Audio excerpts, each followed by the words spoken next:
Well, thank you everyone for coming. My name is Rich Madalino. I have the honor to serve as the Chief Administrative Officer for the Montgomery County Government. Tonight's hearing is going to be focused on getting feedback from the community about the Montgomery County plan to build a restoration center on 7 Locks Road. I want to first thank you all for coming. Thank you for taking the time to participate. I want to start off by saying a message from the county executive. There is no plan, he has no intent to build a bus depot at the 7 Locks site. We're not moving forward with that. That's not under consideration. So I just ask you that. Thank you all very much. Oh, I'm sorry.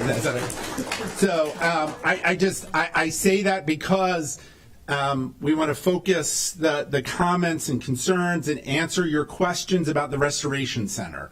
So no need to get into the bus depot issue. We've heard many of your concerns. I don't think we ever thought it was a good site for a bus depot. So. But I just want to let you know that that's not part of the conversation. So please, does that mean it's dead? That's dead as long as he's county executive. So, and I cannot imagine it would ever be at that site. I mean, the fundamentals of that site don't improve in 4 years, 8 years. Someone else is county executive. So I can't, none of us can tell you what a future council or executive would do. I'm just saying that for the term that County Executive Eldridge is in office, that is the position of the county government. And so to be clear, that's MCPS buses and ride-on buses. Correct. And no bus wash, no fueling sites, no maintenance. No buses. What about the maintenance site? So David Dice, who is the director of the County Department of General Services, is standing right there, and he's shaking. No bus. No. There will be no bus maintenance on this site. There you go. I would imagine bus washing is bus maintenance. Yes. Well, sure. But whatever it is, it won't be there.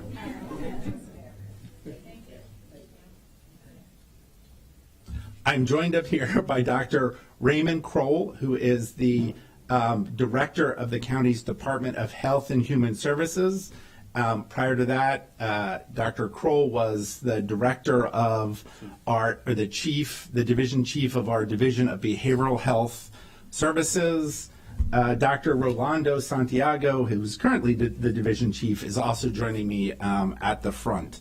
I'd like to recognize some of the elected officials who have joined us today.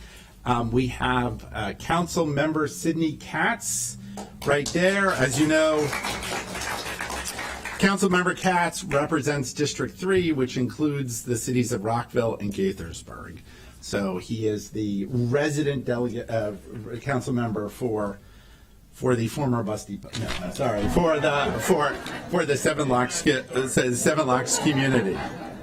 So yes, I unfortunately failed on America's Got Talent when it comes to humor. Also joining us from the Rockville City Council, Beryl Feinberg is right here. And Councilmember Mark Pershella is right there. And I believe Councilmember Monique Ashton will be joining us later. And also the mayor sends her regret she was unable to attend. And I believe Councilmember David Miles is virtual. Okay. So hopefully people heard that. Councilmember David Miles is virtual. Mayor Newton was unable to attend this evening. So again, the purpose of this evening's community forum is to inform and receive feedback from the entire community about the Restoration Center concept and the plans on 7 Locks Road. The Restoration Center is a much needed facility to help stabilize people in mental health or substance use crisis over the first 1 to 3 days. The Restoration Center will offer an important alternative to people whose only other options are either being sent to an emergency room or being incarcerated.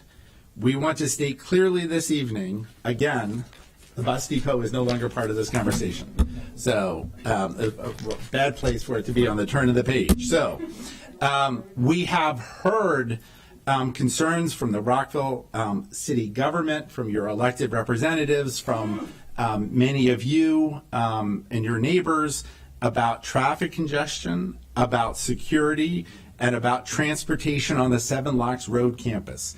These concerns will be addressed by our panelists.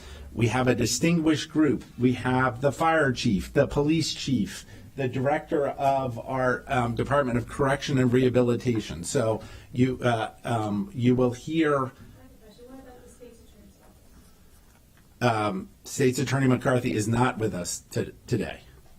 So this evening we'll start with presentations from many of us about the Restoration Center and the importance of it for the well-being of all Montgomery County residents.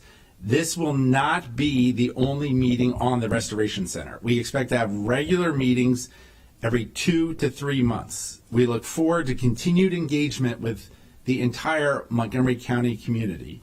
And Councilmember Ashton has joined us, as has the town manager, Rob DeSpirito. We will have a panel, as I said, of agency directors who will address concerns we have received about the plans for the facility on Seven Locks Road. Then we will have a question and answer period. When we finish our presentation, Councilmember Feinberg is asked to do a brief presentation, and then we'll get to questions and answers. During the question and answer time, we will entertain as many questions as we can from the in-person audience and from our virtual audience. We expect to finish around 9 o'clock. We will try to get through as many questions as possible. We will answer any questions that we have on the cards afterwards. Mary Anderson behind me, Mary Anderson with the Department of Health and Human Services, is monitoring the chat online for questions. Cards have been handed out. If more people need cards, I'm sure we can find a way to get you cards. There's a person in the back. And when you have questions, we will come through and collect them. And Earl Stoddard, who is our Assistant Chief Administrative Officer back there, will be going through the questions to try to combine similar subjects and get them out so that we can cover as many topics as possible. So with that, I'm going to turn it over to, again, Dr. Raymond Kroll, our Director of the Department of Health and Human Services. Thanks, Rich. And good evening, everyone, and thank you all for taking the time to come out and spend some time with us to learn about Restoration Center and hopefully get your questions answered and to have some conversation with us. I want to take just a few minutes. Rich has already outlined some of what I would say, but I will repeat some of it just to underscore it, I think. Right now, across the county, we have too many people who are experiencing behavioral health crises that end up either in the emergency room or in jail. Because the county does not have an effective behavioral health alternative to help stabilize and support individuals. They go to an emergency room, and unless they meet a very, very high bar for dangerousness, there is no emergency petition, there is no involuntary hospitalization, so they may stay in the emergency room for a while and then be released with some recommendations for how they follow up, but nothing as in-depth as what we're proposing, is what we think they need. If the police think that they should not be released back to the street, up to this point, their option has been to arrest them, to take them to central processing, to charge them, and put them into the correctional system. That is, and essentially they are in, because they have a place else to go, they're in jail for what is often a minor offense that is directly tied to their mental health issues. And that's a significant problem for us. And it are things that we think we can correct and address with a Restoration Center. This idea is not new. This Restoration Center idea is at least a decade old at this point. We took a trip many years ago to San Antonio, Texas, where one of the first Restoration Centers came online to understand how it operates and and its effectiveness, and have a sense of the level of success that communities around the country have enjoyed in a Restoration Center. For Montgomery County, the center would provide short-term stabilization for folks from 1 to 3 days who are in a behavioral health crisis where they are not in imminent danger of harming self or others, and where their criminal offense is minor. So someone who may have schizophrenia, for example, who has stopped taking their medications and is having a psychotic episode that leads them to violate the law or creates some potential for violence towards self or others, rather than the jail, the Restoration Center provides that person a place to stabilize with heavy support services, unlike anything we're going to see in the emergency departments. It gives us a chance to work with them for a few days to get them calmed down and to work to give them the services and link them to the long-term services that they need and the supports that they're going to need in the county without putting them in the criminal justice system, without charging them, or without immediately releasing them back to the streets. It gives us a chance to keep them safe and off the streets and connected to long-term treatment. And we'll talk more about that as we go forward. But in the interest of time, I'm going to turn this over to Dr. Santiago and let him talk to you about more detail about what Restoration Center is and how it operates. And we'll proceed on with the rest of the evening. So thank you all for coming again.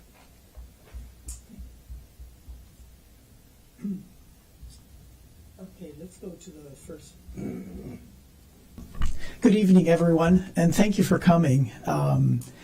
Some of you may have seen some of these slides because I did a presentation at the July 11th Rockville City, but they have been updated because there are some new information that I wanted to provide this evening. And it'll be a little briefer as well, just for the sake of time. We want to hear from you as well. So what I'd like to do is describe the Restoration Center and then just focus on some key features that I know you want to hear about. This is what it's all about, addressing your concerns, and then some current actions that we're taking. So next slide. So the purpose of the Restoration Center, as Dr. Kroll mentioned, is to stabilize persons that are experiencing a behavioral health crisis, and he gave some examples, and that's over the first 24 to 72 hours. So it's very, very short term. And the whole idea is to divert persons, as Dr. Kroll said, from emergency rooms and jails. Next slide. So the facility will be staffed 24 hours a day, 7 days a week, 365 days of the year. There will be a triage and evaluation component, a sobering station, stabilization unit, discharge planning with linkage and referrals to other services, and there will be transportation options as well. So let me go into a little bit more detail on this slide. Next slide. So the triage and evaluation component, what does that mean? It means that there's an initial assessment of the behavioral and medical needs to determine any appropriate levels of intervention on a case-by-case basis. There will be 5 recliners in that particular room for assessments. And then there will also be some supportive spaces like a triage room, an observation room, an interview room. Let's go to the next slide. Then the sobering station. The sobering station is a special room for persons under the influence of alcohol and other substances. It's a place that is safe for them. It's a safe for recovery from the impact of the substances.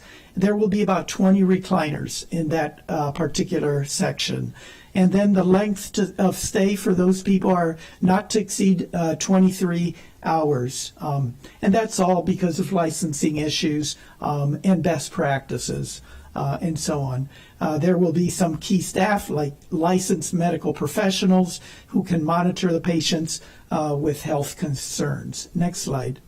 And then we have the stabilization unit, and that provides persons experiencing a mental health or substance use crisis with emergency medical stabilization in a safe environment while they're waiting to be redirected to the most appropriate and least restrictive setting available in the community. So the whole idea is to prevent and de-escalate behaviors, to decrease the probability of inpatient hospitalization or incarceration, as was mentioned before. There will be 20 beds there. Length of stay, not to exceed 48 hours. The key staff, it'll be a multidisciplinary team to include a psychiatrist, nurse practitioner, licensed mental health staff, and peer support specialists. There will be supportive spaces like a sensory quiet room, dining, and TV room. Next. Now we're talking about the discharge planning and linkage and referral. So if they're going to be there for such a short time, you know that we need to plan, have a very robust discharge planning approach. So the discharge planning will occur in collaboration with many community providers, and it begins upon admission, right from the time they're admitted, regardless of the length of stay and consistent with the individual needs of each client. So the referrals and linkages to new or existing providers, they could be residential or outpatient treatment providers that include private, nonprofit, or for-profit service providers specializing in psychiatric substance use or other behavioral health concerns. It could be housing and homeless resources. It could be services like entitlements. County resources such as behavioral health and human services, peer and other support services, hospitals, but just when medical or psychiatric needs meet the medical necessity criteria required for admission to a hospital setting. Next. And then I spoke about transportation. We want to take care of transportation issues. All clients served by the Restoration Center will be evaluated for their transportation needs to their next destination and provided with a variety of options that might include transport service from court to Seven Locks to Metro Station. And I know Director Talley is probably going to talk a little more in depth about the needs of those persons that are coming from court and or from other incarceration options. Access to Uber, Lyft, or taxi to transport clients to their next destination outside of the Seven Locks neighborhood. Transport by peer specialists or other staff in facility-owned vehicle to another treatment facility. These are all options that I'm listing. Transport by Montgomery County Police Department to the local hospital emergency department for those who require an emergency evaluation petition, if that becomes necessary. Transport by client-owned vehicle or by family or friends-owned vehicles to client's next destination outside of Seven Locks neighborhood. Again, another option. Transport by Montgomery County Fire and Rescue Services for those with medical needs that require transport to hospital emergency department. So there's a whole range of options here. Next slide. Security plan. This refers specifically to the Restoration Center. So there's going to be a sally port for drop-offs. A sally port at the Restoration Center will be built for the police department and fire and rescue services and for clients from the Department of Corrections or any other entity with an interest in dropping off individuals undergoing a behavioral health crisis who requires assessment and stabilization. At the Sally Port, security and behavioral health personnel, they'll work hand in glove, will conduct an assessment and determine any safety procedures that require follow-up. Next slide. Then the criteria for selection. So these are the various criteria. Alternative processing for clients at the site. The police can drop off at the Restoration Center the clients who have committed minor offenses, as Dr. Kroll had mentioned, and it's an alternative to taking them to the Central Processing Unit for criminal processing. So those who are not agreeable to receiving treatment services can be taken to the CPU or the Central Processing Unit for charging. access to services for court release clients. Offenders released from court return unescorted to retrieve their property from the detention center. Upon retrieval of their property, they can self-admit for behavioral health services and then be referred to appropriate services. Resources readily available to detention center staff for exiting inmates. This would include Department of Health and Human Services and Department of Corrections and Rehabilitation clinical staff or case managers providing transition services for reentering inmates. And then also resources available for clients being released from the Central Processing Unit. Offenders released from Central Processing Unit are frequently experiencing crises as like actively detoxing, not having access to medications, cannot return to their homes, needing behavioral health services that might have led to criminal behavior, lacking resources to travel for safe destinations. They would receive services right there at the Restoration Center. And then there's enhanced community outreach. Staff are available for behavioral health interventions for released inmates or other clients demonstrating concerning behaviors. And finally, it's easy centralized transportation access to community providers, family members, and first responders. The site is right off I-270 with ample parking. Next slide. Current and future actions. There's a completed program of requirements. Probably Director Dice will refer to that. Incorporation, the Restoration Center project has been incorporated into the fiscal year 23. This year's capital improvement program. We're generating a request for proposal to attract a viable organizational candidates interested in operating the Restoration Center. So it'll be a private operator. And then we will nurture relationships. We continue to nurture relationships with partners through a work group that meets regularly. There's a leadership collaborative that meets quarterly. There's meetings with leadership of agency partners, including this evening. I consider this evening a meeting of our agency partners. Building relationships with the community, and many of you know that I have had a number of interactions with you in the community, building relationship, and then also relationships with the state and with other jurisdictions across the state of Maryland who are very interested in the concept that we're advancing here in Montgomery County. There have been some fundraising activities. We were very fortunate that our intergovernmental relations staff were able to work with our legislators in Annapolis in this past spring. We were able to get an allocation of $17 million for this project.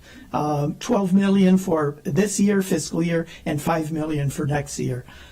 We have also, in addition to that, submitted for a bond application for fiscal year 24. That's it. I'm done. And I think now I'm going to be followed by Jeffrey Searcy and Amy Bormel. Welcome.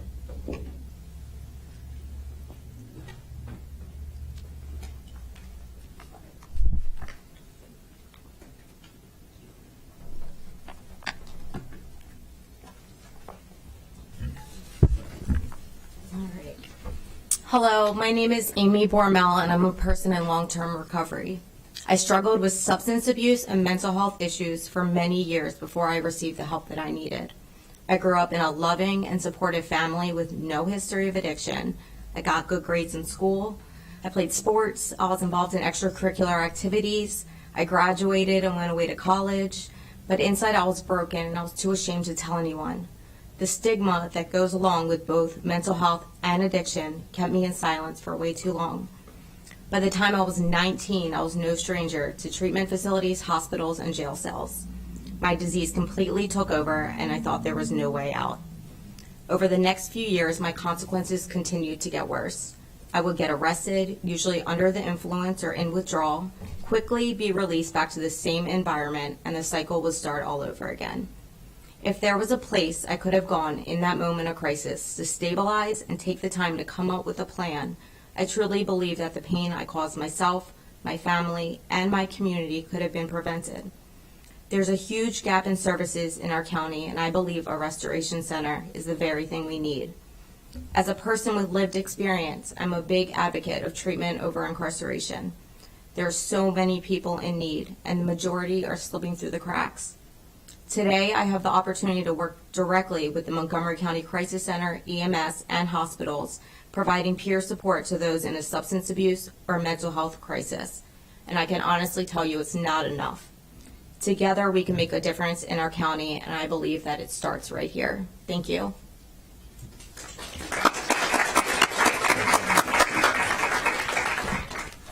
My name is Jeffrey Searcy, born and raised in Jacksonville Beach, Florida.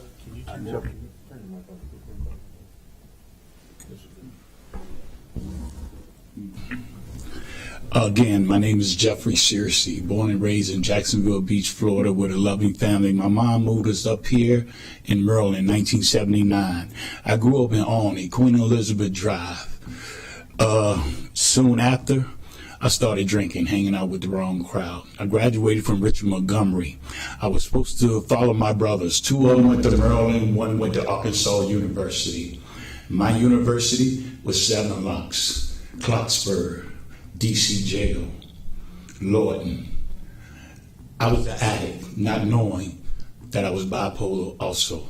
So this restoration center, if I had that 40 years ago, yes, 40 years I've been using. 35 of them going in and out of prisons. I didn't know what to do with myself, being shot and robbed on the streets of DC. I didn't know what to do. I didn't know what I had or how to control it. The more and more I went to jail 2 and 3 times a year, unless I got 3, 4, 5 years and they held on to me, the cycle started again, the insanity, because I wanted to get high. Mind you, I'm a carpenter for 40 years. I made good money and I got high.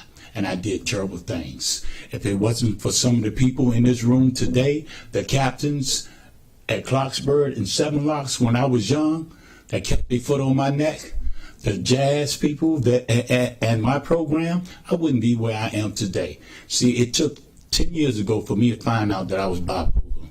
Some of the things ceased, but it wasn't overnight. I still continued in a rage. When I came into jail, I was a force to be reckoned with. Okay? I got sick and tired of being sick and tired. And if it wasn't for this program, the medication and my psychiatrist, I wouldn't be here today. Because tragedy has struck again. Yes, I have hypothyroidism, thyroid eye disease, and Graves' disease. But I get up every morning. I go to NIH and I perform my duty. I'm the first one on the job. I'm 60 years old. I've been told by my bosses I outwork those 25-year-old kids, as well as going to my AA classes and taking my medication and seeing my psych doctor. So if this restoration program was here in place 35 years ago, it would have been a blessing to me because I was lost. And I was a terrible individual at that time. But today, I am truly grateful. And I really am glad to see all of you supported people here to support this program. Thank you for the invite, Mr. Sutton. I love you to death. Thank you, and everyone. Thank you.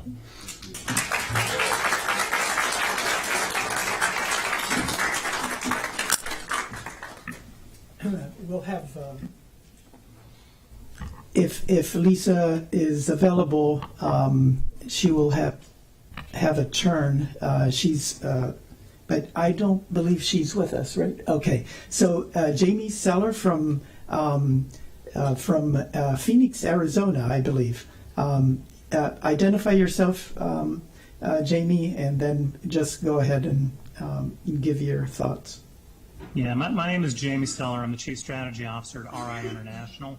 RI International is a large behavioral health agency that operates crisis programs similar to the one being discussed here. We do this in 6 U.S. and Australian states. In my position as Chief Strategy Officer, I also consult nationally and internationally on crisis system development and operations. I was also a writer for the federal government's national guidelines for behavioral health crisis care. My experience is that when a community does not have a behavioral health specific crisis receiving center, that there is a significant burden for local emergency rooms as jails. These become the de facto crisis facilities for the community, which limits their ability to do what their primary roles are, which should be a concern for all of us. These types of programs, these crisis facilities, offer safe and effective care that actually can increase community safety by providing the right care at the right time. We understand that there are people in every community going through behavioral health or substance use disorder crisis. Most of them are not receiving help, which means that they are maintaining that level of acuity for days or weeks on end, where these types of programs certainly can intervene quickly and effectively to decrease the amount of time that somebody's in pain and also get them back into a role of recovery. Crisis facilities work for the betterment of the community. As such, they do become strong community partners. So part of facility development includes the creation of strong policies and procedures on how the program admits and discharges individuals. These policies typically include the provision of transportation for discharging individuals back into their community of origin, most often back to their homes, and in the absence of stable housing, will support getting people into residential and/or shelter services. This is done with family transportation, cab vouchers, or facility staff doing the transportation themselves, ensuring people return to the community that they came from. I want to discuss that people do not congregate around these facilities, certainly not our experience in the 6 states that we work. It would be a rare occurrence for former guests or patients to stay on the grounds after discharge.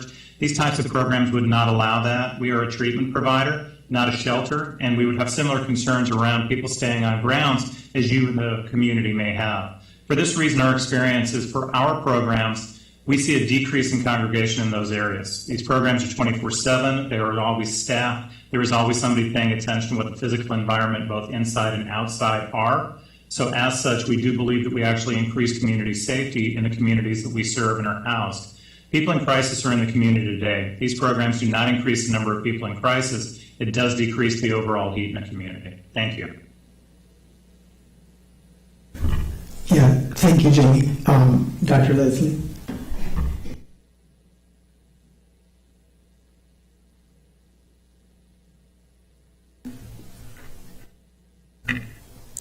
Good evening. Hi, I'm Dr. Marissa Leslie, and I'm representing the hospitals of Montgomery County. Thank you to the Montgomery County Council for the opportunity to share the hospital's perspective. This restoration center is important, and here's why. It's not for an unknown person. It's for you. It's for me. Imagine you or a loved one are in a mental health crisis. Imagine there is reluctance about getting help for this crisis. You or a loved one head to your local emergency department. What happens next? You are seen by the triage nurse, placed in a treatment bay, and then wait. You wait for other medical emergencies like heart attacks and strokes to understandably be addressed first. The Restoration Center provides an opportunity to put our mental health crises and our loved ones first, at the front of the line, via specialized and efficient care. Hospitals recognize that our current emergency departments are not the optimal locations to help individuals in mental health crisis. We also recognize the importance of ensuring that individuals in mental health crisis present for care and follow through on care recommendations. The proposed Restoration Center is the opportunity to improve the experience of and access to mental health crisis care. As hospitals, we believe the location of the Restoration Center near the detention facility allows for safe and expedited care for the small subset of individuals presenting with not only psychiatric crisis, but also legal involvement. We all support the decriminalization of mental illness. By agreeing with the proposed location, we are not advocating for criminalization of mental illness. We are, however, advocating for court involvement when necessary. Court involvement can ensure that individuals in crisis who could benefit from a mental health treatment actually receive treatment. Co-locating the Restoration Center near the detention facility also relieves an understaffed police force by allowing for efficient transport of the small subset of these individuals with legal involvement. Law enforcement are then able to spend more time in the community, engaging with the community and increasing the number of safe and helpful encounters between county residents and law enforcement. On behalf of the hospitals, thank you for your time and for listening to our perspective.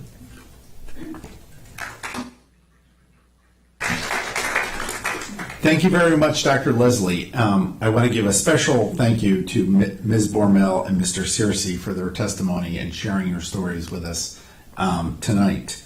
So we are now going to bring up our Director of the Department of General Services. You all had a chance to hear good news from him before. So again, David Dice. But I'm not going to talk about buses. So we want to Washing them. There you go. We're not washing them. We're not changing wiper blades. Not there.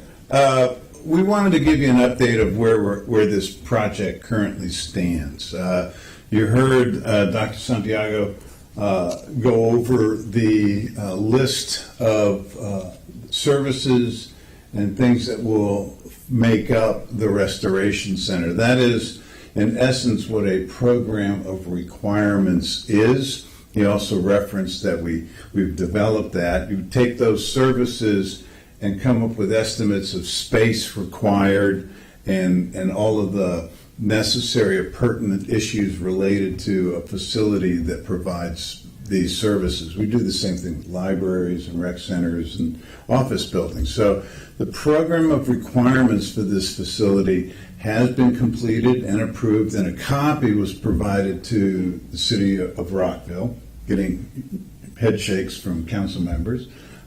So that's, and again, our effort to be transparent with all of this. So that has taken place. The project has been funded for design, but design has not yet begun.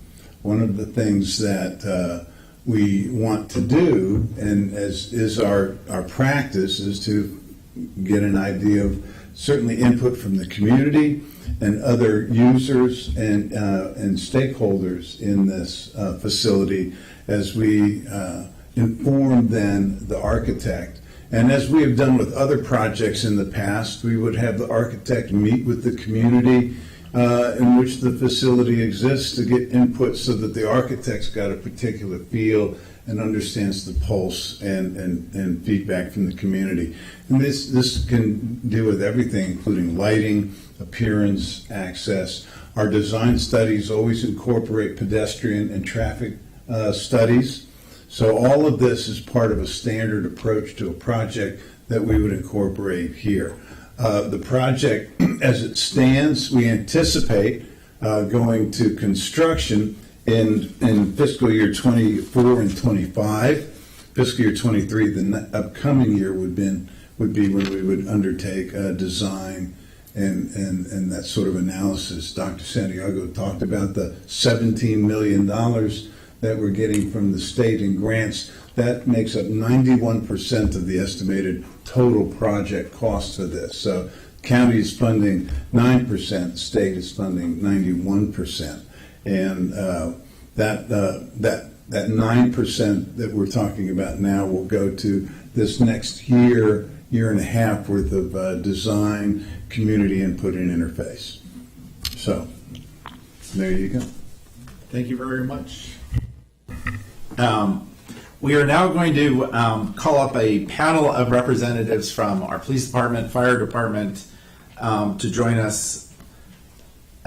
So we're first going to hear from Chief Marcus Jones. Chief Jones is obviously the police chief. He has been with the county police force for more than 30 years, I believe.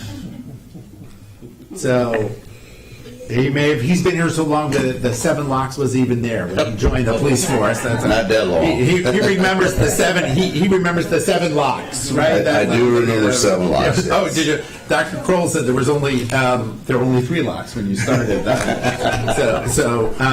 Next to Chief Jones, Angela Talley, who is the director of the Department of Correction and Rehabilitation. Director Talley has also been with the county for, I think, 20 plus years. 32 years. You see the consistency of people who know, who have the institutional knowledge to share on the topic they're talking about. And next to me is Fire Chief Scott Goldstein, again, someone who's been with the county for more than 30 years.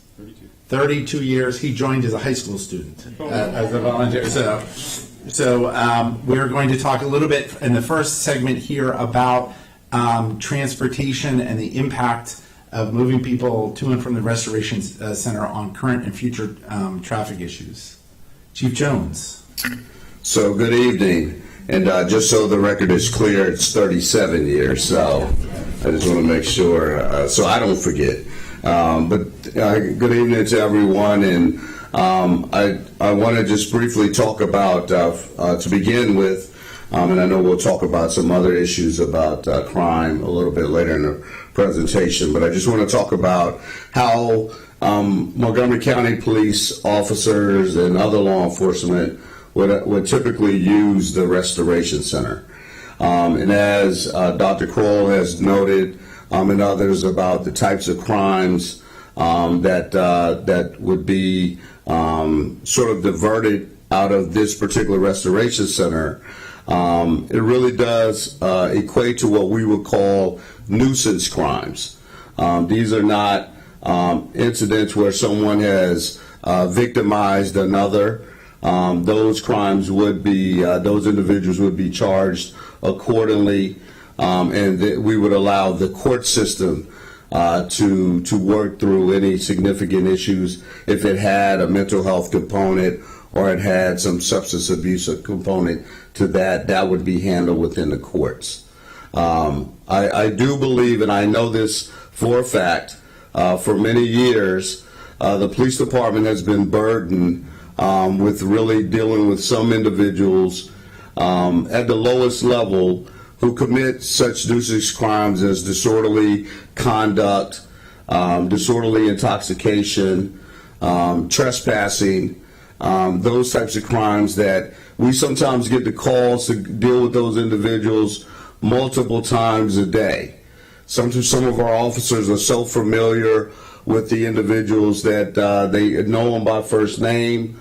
And sometimes we do know their conditions, and sometimes we don't, because we're not medical personnel, we're not we're not clinicians. So from that perspective, we deal with what's really right before us. So with that being said, I just want to stress that, one of the things we think the Restoration Center has great value is the ability for us to be able to take an individual to where they can get the professional help that they so need.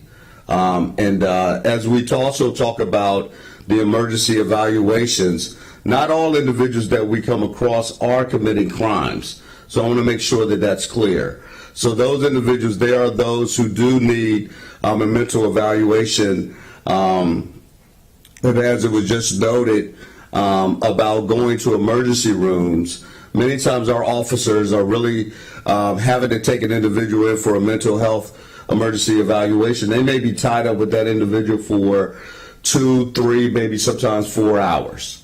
And this Restoration Center project would allow an officer really to drop the individual off if that's the services that they needed. Really, and probably within about 5 to 10 minutes, they would be released from their responsibilities, turned over to individuals who could help them, and the officers will be back on patrol where we so rightly need them. So that would be one of the major benefits. In reality, it's bringing the individuals to the Restoration Center that have been identified as an individual that, charging them criminally does not necessarily result in any successful conclusion to the problem, because many of the individuals that we may charge with disorderly intoxication all across the county, they will be released really shortly after we charge them, and generally they go right back to where they came from, and sometimes they create the same problem over again, and the problem is not solved. So this is an option. It's not necessarily a total answer, but it is truly an option that we think would be valuable from the police perspective. Chief Jones. Now we'll hear from Chief Goldstein.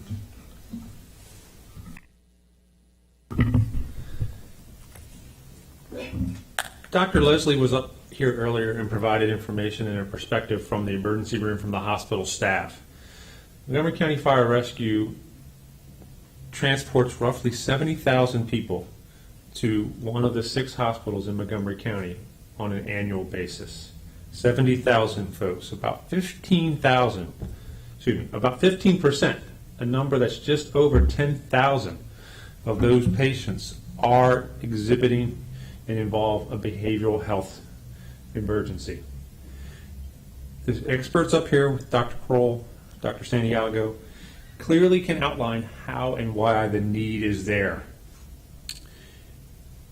Just this year alone, Montgomery County Fire Rescue Resources have spent a number of equal to 5,000 hours sitting at a hospital ER waiting to transfer care to the hospital staff.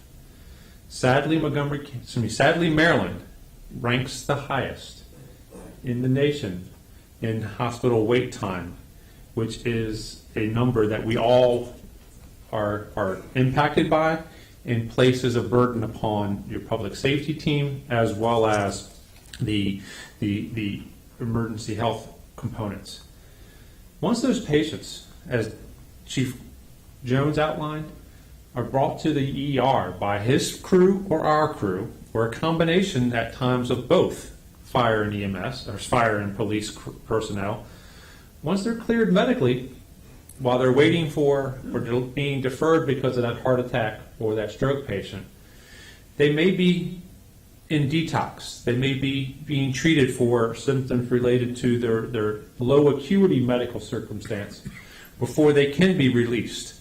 This is a very viable patient, a very viable resident to go to the restoration center and provide relief and capacity to our 6 amazing emergency rooms throughout the county. Chief Jones mentioned that drop-off time. The speed in which his officers can get back in service and get back into your community to assist, it's the same for the fire rescue ambulance crews. We spend many, many minutes, sometimes up to an hour, waiting for the hospital emergency room to be able to assume care of one of those 70,000 patients, or nearly 200 people a day that we're taking into the ER. At a restoration center, 5-10 minutes. That patient, that resident, is now in the care of professional healthcare members, and that EMS crew is back in the community. It may be your community, it may be somewhere else far across the county, but they're back available for the next 911 call. Just a small percentage of our daily patients that we transport to the hospitals that we can defer to and send to a restoration center saves hours of lost productivity of my fire and EMS personnel and gets more efficiency out of the resources that are there to help you in your time of need. Thank you, Chief Goldstein. Now we're going to hear from Director Dr. Kroll about the discharge planning. We heard that at the town council meeting, many questions about that, so we wanted to make sure we addressed that up front. So thank you, Rich. A couple of things. One is, from our perspective, in the human services perspective and behavioral health perspective, discharge planning begins on admission. So we are first getting a good understanding of what's happening with the individual as they come in the door, some assessment of their current state, but also we spend time accessing medical data and history through our public health system, through our state and local health system, to get a sense of where they've been, what their history has been, whether they've been working with our system in some previous context, their law enforcement history. All those things are assessed at the beginning, so we have an understanding of who it is we're dealing with, and we take the time to do that in some depth in a way that doesn't happen in an emergency department. And because we're working with them in a treatment setting, it doesn't happen necessarily if they're in central processing unit. We do a fair amount of assessment for some things in central processing through our CATS program, but this is something at another whole level, because we're now thinking about what is it that we need to treat. What kind of issue are they facing with? What kind of medication do they need? What are they taking? to try to understand that so we can effectively treat them initially. And at that moment, we also begin a process of active engagement with a variety of clinical providers, our peer recovery specialists. There are folks who are trained, who have their own lived experience in mental health and in substance abuse, who speak the language and can engage with folks in a way that I may not, or Rich may not be able to. Case managers to help them to identify what those needs are and to begin to give people something that they need to keep them with us. So it's an old adage in the field that if you meet people where they are, they'll stop for a second and you give them something. And that may be food, it may be water, it may be a chance to watch some television or play a game.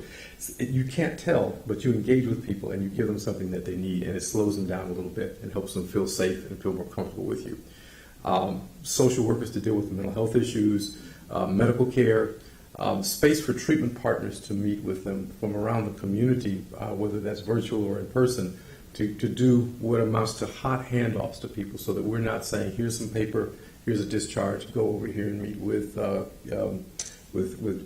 David Dice tomorrow morning or make an appointment with him. We do hot handoffs, so we make real-time connections with providers so that people know where they're going. They have a sense of it. We're there to engage and go with them if necessary, or to help make sure that they get there. And then whether that's to shelter or to treatment facilities or to other transit centers if they're going back home, to meet with their families, to engage them with the families and give the families some guidance about what to do next with their loved one. All of that is part of our process for how we think about working with someone who's coming in the door of a restoration center. I know that the transportation issues have been a significant concern for folks. So for us, you've heard Dr. Santiago talk about Uber, Lyft, taxi, the police department, and emergency medical services, transit as necessary depending on the condition. But transportation by family is a possibility on discharge. Families are not bringing folks to the restoration center. That's fire rescue, police, our mobile crisis teams will bring people in, but families may come and pick up a family member if that's appropriate. We'll do transit to central transit systems, long-term treatment facilities. From the courts, one of the things that happens for folks now is that if they are taken to court from central processing and the courts decide that they're released at the court. And sometimes they end up, as you all are familiar with, coming back to central processing to pick up their belongings. And sometimes they do that in what's it called? In jumpsuits. And there's some reasons behind that we can get into in discussion. But one of the things we're looking at is figuring out how we give transportation to people to pick up their belongings and then back out of the community. So to reduce that traffic, that foot traffic, which can be a little disconcerting, I'm certain. So those are just some of the things that we're working on. Right now, people are discharged from the facility or from the courts, and they come in and out of the community. That's some of what you're seeing in the community that we think we can address with Restoration Center. And I think that's all I want to say on that for the moment. One of the things that we have heard in the feedback we've received in the office from the town, your elected officials, from the hearing at the town council, is a concern about safety in your neighborhood. The county executive wants to make sure your neighborhood remains safe. Councilmember Katz wants to ensure your neighborhood remains safe, as does your city elected officials. So that's why we wanted to have both the police chief here, Director Talley here, to talk a little bit about what has happened in your neighborhood, and also what happens in conjunction with the Department of Correction and Rehabilitation when someone is released. So back to Chief Jones. Okay. So as you look at the television screens, you see a map. It's a half-mile radius around the Seven Locks Central Processing Unit, where the Restoration Center would also be, or is designed to be.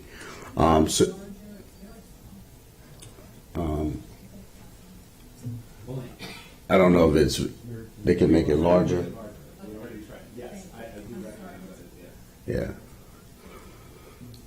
So this is just really a sort of a snapshot. If you see the red dots, those are incidents that have occurred generally from January through September, early of September. If we go to the next slide, we're going to show you the calls for service. So, and this is more in line with right near, again, the same location which I noted. Now, when we note calls for service, I just want to make sure everyone is very clear. There, you are serviced by 2 police departments. We have Chief Brito here from the Rockville City Police Department, where his officers patrol that area, as well as officers from the county, from the 1st District, that are also responsible for that area to patrol as well. The dots that you see on the screen, the calls for service, are a variety of calls.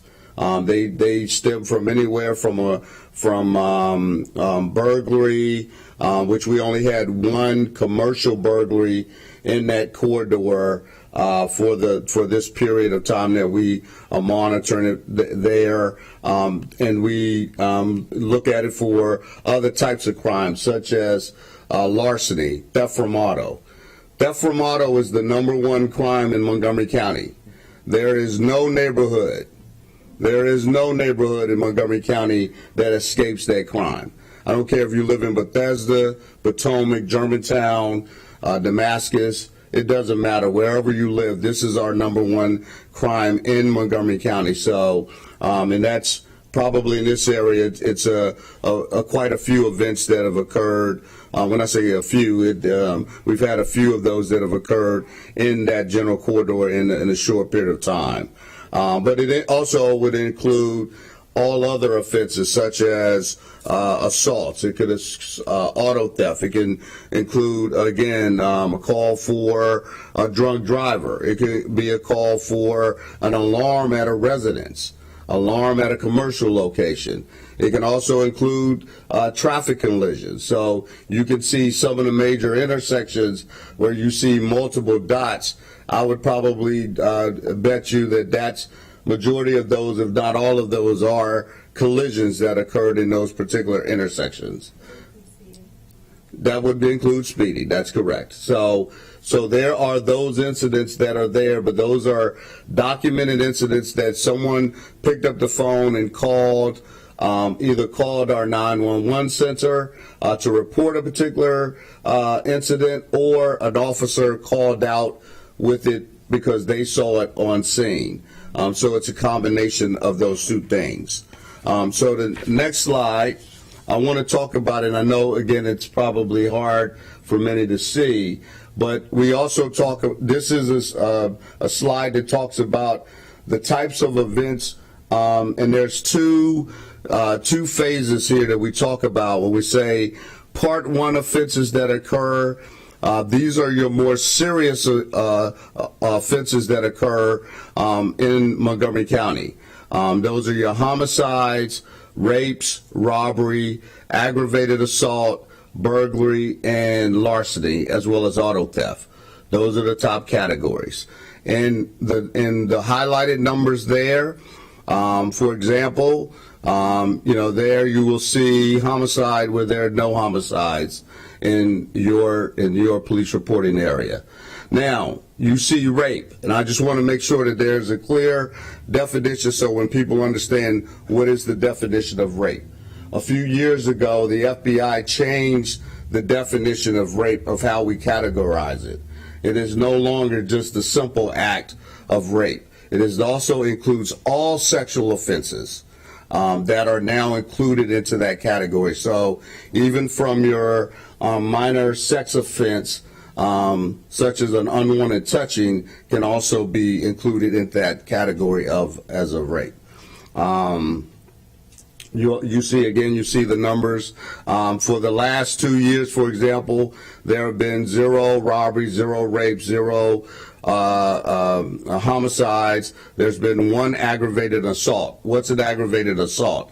An aggravated assault is generally your more serious assaults it could include, but not inclusive. It's guns, a shooting. It could be a stabbing. It could be a very serious physical assault.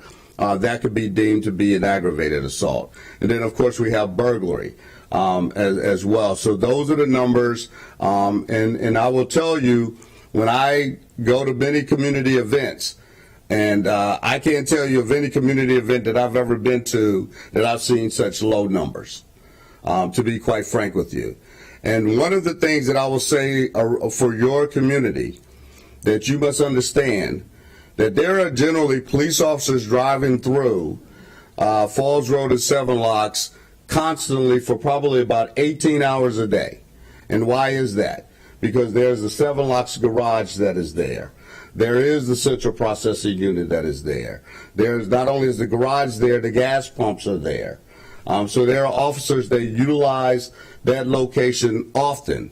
Many times you see many officers driving in that general area, and all of them are monitoring the radio. So if there's any event that is occurring even while they are en route or driving away from that area, they are responsible for responding along with the officers, who are already responsible for that area of responsibility for their patrol. So I just wanted to share that. And so the next slide, and then I'll wrap up, is really understanding about the reported offenses that may be associated with this proposed restoration center. And we've got some categories here that we've had the bars that has mental illness that we respond to. It says mental illness / emergency petition. That's when an officer who does have the authority by the state of Maryland, if an individual who deems to want to harm themselves or harm others, that we have the authority to actually file an emergency evaluation petition and take that person into custody and take them to a medical facility or to see a physician that could deem their condition, and as Dr. Kroll has noted. We also have mental transport, where we sometimes will take individuals directly to the hospital for one reason or another. We also have overdoses that we also handle, and of course, unfortunately, suicide attempts. And these individuals, again, if they are causing harm to themselves, we will, in fact, take them to a hospital. So you see the numbers for the past 5 years. We've taken nearly 15,000 reports countywide for incidents that involve mental illness, emergency petitions, overdoses, and suicide attempts. It shows you really there is a major issue with this in our county, and we are not immune from these incidents, unfortunately. We also work hand in hand with the Department of Health and Human Services by working with them at the Crisis Center. And there are times when we will have to respond to the Crisis Center to assist them for a reason or another. And generally, again, it may require us to take an individual from that location to another location. So this gives you a little bit of a snapshot of what the police involvement may be in response to, again, if we were to have to take individuals to the restoration center, and again, only if they qualify under the specifics that we would have to lay out. Again, if there's someone involved in something major, seriously, and when I say a serious incident, such as a serious assault, a victim is involved, I promise you, these are not the individuals that we would be taking to the Restoration Center. These are the individuals we would be probably, as a result of an investigation, we're probably charging them criminally. We'd work with the state's attorney's office and, of course, the courts in order to, again, if there is a problem, to hopefully get them the help that they need through that avenue and not through the Restoration Center.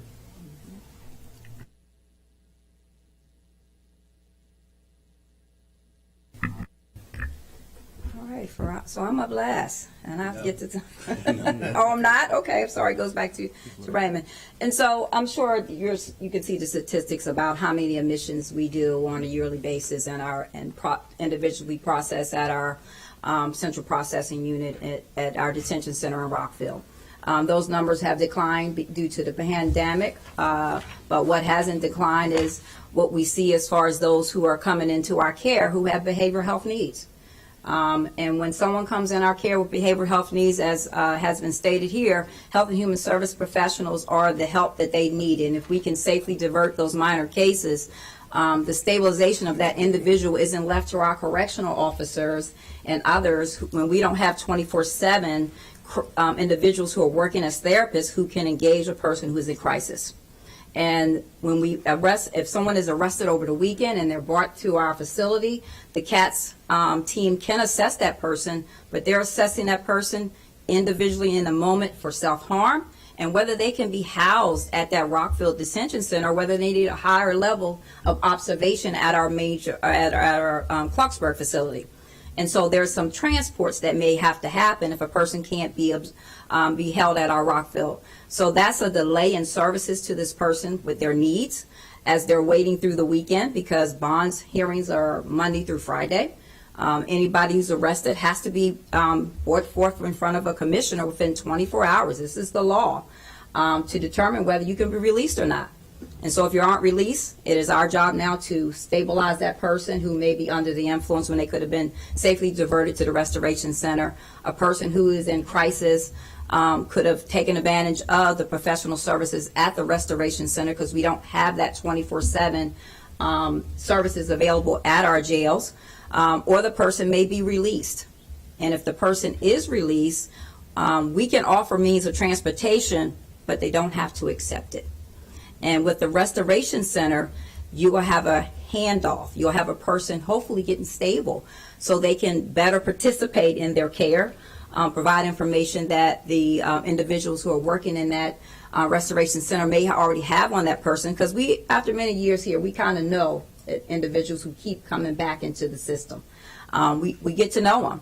And so we know their needs and we can see them and maybe make these determinations quicker. It's about what's appropriate for that person. Is the jail and having a criminal record appropriate for a person with these minor offenses, as already been discussed? We're talking about minor offenses here. If we can divert these individuals safely. So everyone is released from the jail. We bring you in, we process you in from the jail, and we release you from that 7 Locks Detention Center. If you are being released time served, then we will release you when public transportation is running. We provide those who are leaving with bus tokens to be able to take the bus. The bus starts at 5:40 in the morning, so you will see people released walking up to the bus station. If it is 24/7, if it's after hours and you're being released after a meeting with a commissioner, you're released then. We process you in a reasonable amount of time. We can offer you to be able to sit into our lobby. We don't let people linger around the parking lot. You can sit in the lobby until that public transportation is running, or we can take you to the nearest metro station via cab. But the person has to be agreeable. And getting that person to an agreeable state is what the Restoration Center will do for those minor offenses. We expect to get people with serious charges, and we expect to be able to take care of those individuals. But people with minor offenses, where we can divert them safely to the Restoration Center, for us is we are a proponent of the Restoration Center for that purpose. Any type of diversionary efforts that can divert people from the criminal justice system, then we are definitely trying to be a collaborative partner. Thank you very much, Director Talley. Dr. Kroll, do you have any final comments? Just a couple, thank you. I've had the pleasure of being in the county for 13 years, and change actually, and in this job as chief and now director for that time. We were early on in my tenure here. We launched something in partnership with the Department of Corrections and law enforcement called Sequential Intercept model, and the model was designed to find people who were in the justice system who, because of their mental health issues, and pull them out of that system and get them into the human services system. Drug court is something people will be familiar with. It's something we do as part of that model. Clinical assessment and triage, the CATS team, the jazz addictions treatment team, the jail addictions treatment team, the reentry process, mental health court within the last few years. All of that is part of the Sequential Intercept, but all of it involves criminal process for folks, which means they're in the system and they're at risk of having their lives turned upside down with a conviction, which creates problems for them for housing, creates problems for them for jobs, creates all kinds of problems, and creates a spiral if we don't intercept. What we've been talking about for the last 2 years is Intercept 0, not Intercept 1 on arrest and diversion, but Intercept 0, which is a couple of things. Mobile crisis outreach teams, which we've worked to expand with the county executive and the county council's help, to reach people on the streets. And then now this restoration center, which gives us a chance to divert folks from actually being arrested and get them into the system up front. So that's our goal. Mm-hmm. I'll say this and I'll stop. You've heard everybody here talk about safety. We take this seriously. I have a team of folks who are encountering people on the streets all the time, and the number one concern for me is their safety, the safety of the public around them, the individual that we're working with, the staff, and the community. That is at the top of our list always, and so we commit to trying to keep everybody safe in this process, in this operation, and our track record for that has been pretty good over the years. So I think we expect that will continue with the Restoration Center as well. So, Rich, I'll turn it back over to you. Thank you very much, Dr. Kroll.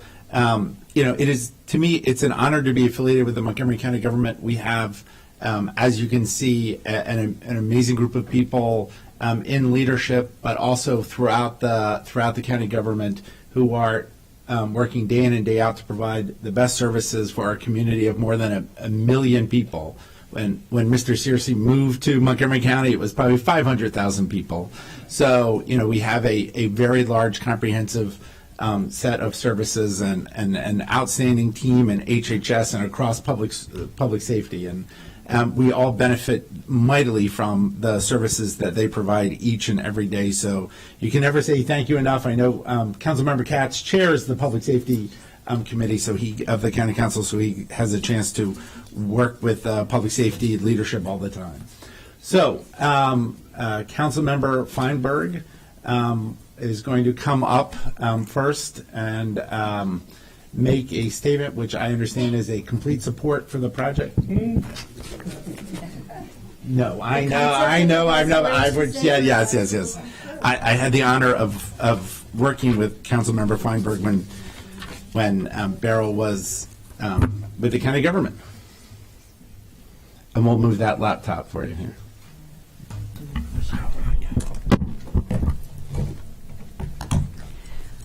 Thank you, Rich. I appreciate that.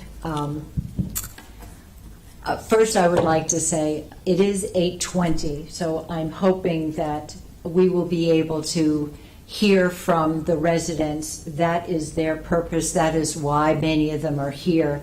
I do thank the county agency heads and Dr.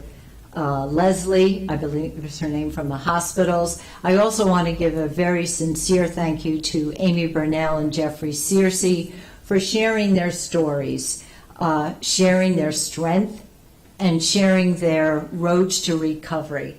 And I definitely want to give you a round of applause for everything you have done for us. Good job. With pride, I want to share, for those who are here, that Money Magazine just released the names of the top 20 places to live in the country, and Rockville made the list. So way to go, City of Rockville, and to the city manager and those who are here. Thank you, county officials, some of you who were my colleagues for many years, for decades, for your opening statements and for your data that you shared. Thank you to the county executive, Mark Elrich, my previous boss, DGS Director David Dice, and Deputy Director Greg Osan, for hearing the numerous concerns about the proposed bus depot at 7 Locks Road expressed by Rockville City elected colleagues, city staff, and City Manager Rob DiSpirito. And thank you, CAO Rich Madaleno, for hearing the concerns too. But also thank you to the 7 Locks Alliance, which is a grassroots organization, and the many residents who testified at mayor and council meetings during our community forum sessions. We all understand the dilemma to identify land for a bus depot and offer assistance to collaborate with you in the future. Tonight represents the first opportunity for community members to express opinions and share concerns about the Restoration Center, which has been under development for more than 2 years. At the behest of the City of Rockville, county staff described this project to the mayor and council at public meetings on February 28th and July 11th. Regrettably, these were not opportunities for direct community outreach and engagement. The 7 Locks Road land parcel presents major land use changes and expansions in programs and services, with serious major community impacts and numerous unanswered questions. At the onset, I want to personally, and also, Rich, you also said that, applaud the county's commitment to the goals of the Crisis Now model. Every resident with whom I've spoken, whether in person or over virtual meetings, endorses efforts to decriminalize those experiencing behavioral and mental crises or dealing with addiction. Make no mistake about it, a restoration center is a welcome addition in the toolbox to divert persons from unnecessary entrees into the criminal justice system or visits to the hospital emergency rooms. But let's talk about the Restoration Center. First, numerous communities' concerns focus on the location of the expanded services and programs that should not adversely impact any and all residential neighborhoods. Let's not pit neighborhood against neighborhood. Let me be perfectly clear. This is not NIMBYism. The county's crisis center at 1301 Picard Drive is surrounded by office parks and forested areas, not residential neighborhoods. The closest residential facility is the flats at Shady Grove, a half-mile away. And the closest King Farm neighborhood is 0.8 miles away. Clearly, county leaders carefully selected the site for the current crisis center on Picard Drive, away from residential communities. Why not replicate that same wisdom in the 1990s and replicate that scenario? The question is, what site selection was followed, and what other sites have you even considered for an restoration center? Isn't it contrary to the Crisis Now model of decriminalization to locate a restoration center near or next to a jail, meaning the detention center? Wouldn't it deter clients from trusting at the restoration center? A restoration center could be constructed as a freestanding facility anywhere in the county. I know it's difficult to find a site, but it does not have to be in any residential neighborhood. I do have a question about the state aid, the $12 and $17 million. That award, is it tied to the site at 7 Locks, or is it not? Can it be built anywhere and still get the state aid? That is one question that I would ask. from the grant award. And any of the questions that I pose, I will be glad to send on to Rich and Raymond tomorrow, if that's okay with you, to help you out. Second, noting that prosecutorial authority rests with the state's attorney, and it has been mentioned earlier tonight, how do you reconcile the apparent shift to law enforcement and first responders to divert those picked up, taken to the Restoration Center, who until now first went through the Central Processing Unit, or CPU? What research has been done with other restoration centers in other jurisdictions on this issue?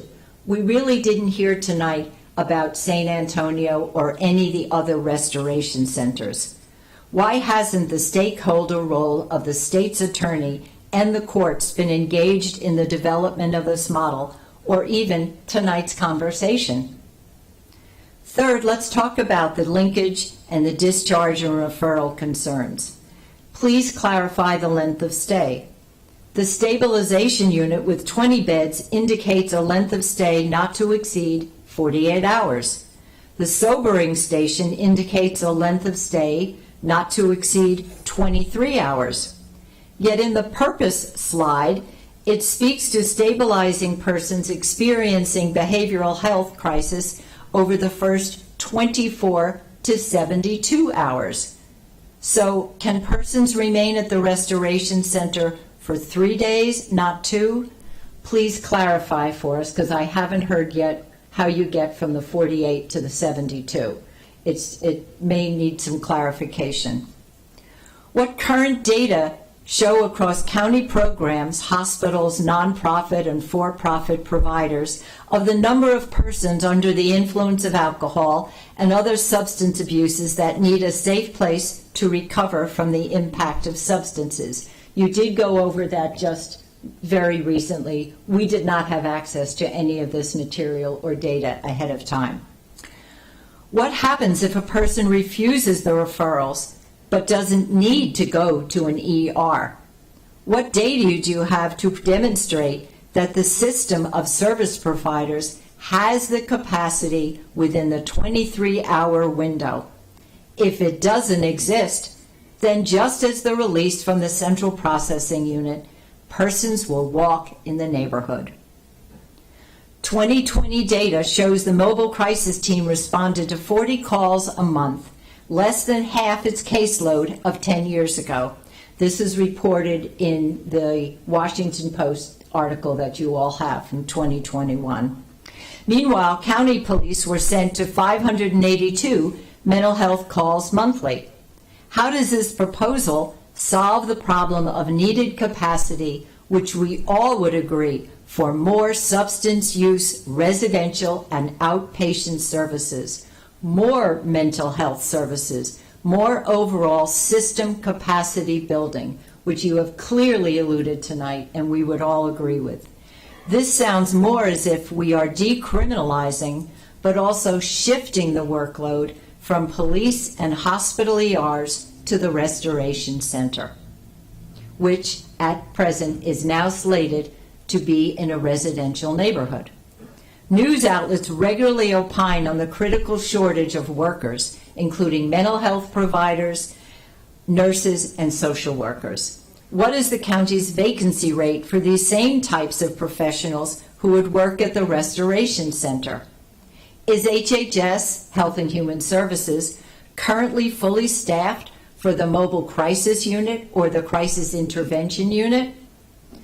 Will all persons experiencing homelessness who are picked up by law enforcement or first responders, or even those who self-refer, cycle through the Restoration Center as the single gateway for services?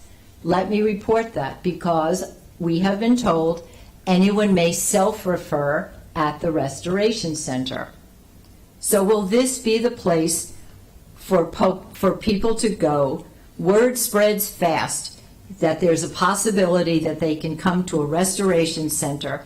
It's a 23-hour place for those experiencing behavioral and mental issues. This could be a real problem. Information says this will construct a restoration center to provide a continuum of care for those in crisis related to mental health, substance abuse disorder, and other crises operated by HHS or a contractor. Again, we would need some clarification in the future if this will be a contractor or will it be staffed with county employees. Will the mobile crisis team or crisis intervention unit staff refer persons to the restoration center as a protocol? Will these programs relocate to the restoration center? Transportation fails to include that discharge will now be available as it is now after hours. Are you promising a shuttle service that will operate daily each evening after regular services end for Metro and Ride-On? The Restoration Center, Criminal Justice Center, and MCPS Bus Depot are less than 100 yards from the backyards of a residential community. I want to repeat that again. It's not 0.5 miles, it's not 0.8 miles, it's 100 yards. I've walked it. Have any of you driven into the Falls Ridge neighborhood and seen, you can see through to their backyard fences, you can see through to the central processing unit, you can see through to the detention center that is currently located there. It is that close to their neighborhood. Incidents have occurred with those discharged from CPU sleeping in the Falls Orchard Pocket Park, walking into Potomac Woods Park at night, and without any transportation out of the neighborhood day or night. Others have reported that when stopped at a light on Wooten Parkway, those discharged from MCDC opened the passenger side of a door of a stopped vehicle and tried to obtain a ride from an unknown person. Is this something reasonable that they should have to worry about? Your current program of requirement plans do not address these gaps and would need to be wherever a restoration center is located, but not in a residential neighborhood. It falls short on many details about security, to protect clients, to protect staff, to protect communities. Given the Washington Post June 17, 2020 articles, counselors wary of being seen as a police alternative, demonstrating how situations change in a matter of seconds. What are the plans at any restoration center? Will there be contract security? Will there be MCPD, Montgomery County Police Department, present on all shifts? If someone walks out of the restoration center, refuses transportation and referral, what community notification might be envisioned? What fencing or security will be in place? Will law enforcement and first responders make the determination to transport persons to the restoration center without any stop at the CPU? I believe that has been answered this evening. Please confirm. If it's affirmative, how will HHS train all police departments, all officers in the County Police Department, Rockville, Gaithersburg, Chevy Chase Police Department, any federal officers who are coming through here, Park and Planning Police, so that they have the same lens with which to make a determination that someone should go to any restoration center or should be entering into the central processing unit. How do they know the criteria will be the same to protect themselves and communities from those with co-occurring mental health and behavioral health, substance abuse issues, as well as a propensity for criminal activities? I don't understand how they will have the same lens. Clients being released from CPU without medications or needing behavioral health services would receive services at the restoration center. We've heard that they would have the ability to be served by them. This too would mean that there's a referral point at a restoration center. Again, from the community's perspective, another cohort for referred for services. Will those who are experiencing homelessness, will they too be able to self-report or be told, go to a restoration center for a mental health evaluation? Again, you're expanding services in basically across from a neighborhood. Would the county be willing to sign a memorandum of understanding or memorandum of agreement with the city on the service parameters for the future, similar to that there was done and discussed in 1995 with the county council? In closing, and I know others want to ask many of these questions, I want to thank the county staff, the residents, the Seven Locks Alliance with their yellow shirts, and my elected colleagues. I suggest, and I think and hope you would agree, for a debriefing session, and after this ends, with county officials on the meeting, on the future outreach sessions as you have noted, as well as the future of the Seven Locks project. Because if we are true about community research, we have to include representatives from the Seven Locks Alliance Steering Committee, the Rockville Mayor and Council electeds, city staff electives, and the city manager. I thank you, and I know that there are many people who are sitting here who have many questions they would also like to ask. Thank you for your time.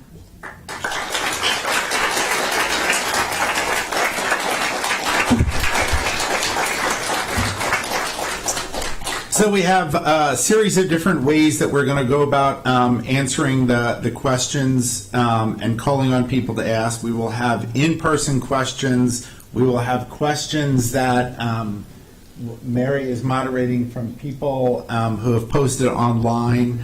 Earl has cards to ask questions, and we have two staff people with microphones. I don't. Does someone have a question? I don't know. Ken, before you start, can we just respond to Councilmember Feinberg asked? I thought I heard one or two in her statement. So that it is. So we promised to be done. Responding to questions that were asked. We're not going to kick you out at 9. We have the broadcast can go on. We're going to break into Thursday night. So I will not try to answer all of Councilmember Feinberg's questions, but a couple of things that I just wanted to point out. One of them is this is not a self-referral program where people can just walk up or drive up and be dropped off. I'm sorry, okay. This is not a self-referral program where people can just walk up or drive up or drop off. Fire and rescue, police, Montgomery County Crisis Center teams will bring people to Restoration Center. So law enforcement basically can bring people there. Fire and rescue, emergency medical services can bring people there. That's the decision. Other law enforcement authorities may bring people there. The assessment about whether or not someone stays at Restoration or goes to CPU is a determination made by the Restoration Center staff, the clinical staff there. They will do the assessment and make a determination. If someone goes to CPU, if law enforcement takes someone to CPU, we can have someone, because of the proximity, do an assessment and say, yes, we think we can take this person over into the center. So there's some options around this. And then the last one is that there's been some conversation about mobile crisis outreach teams relocating to Seven Locks. That is not true. It is not going to happen. They will use that facility, but they are co-located in a couple of different places around the county, as well as Picard Drive. So that will remain the same. That won't change. Thank you, Dr. Kroll. I believe you're the president of the Civic Association? HOA. Hi, I am the president. My name is Mariana Portier of Falls Ridge Homeowners Association. We are literally the one that is right within feet of the entire complex. The entire neighborhood runs the entire stretch from Seven Locks all the way to what used to be the old exit to 270, which is closed, and there is no access, and as far as I know, there will not be access based on the county plans.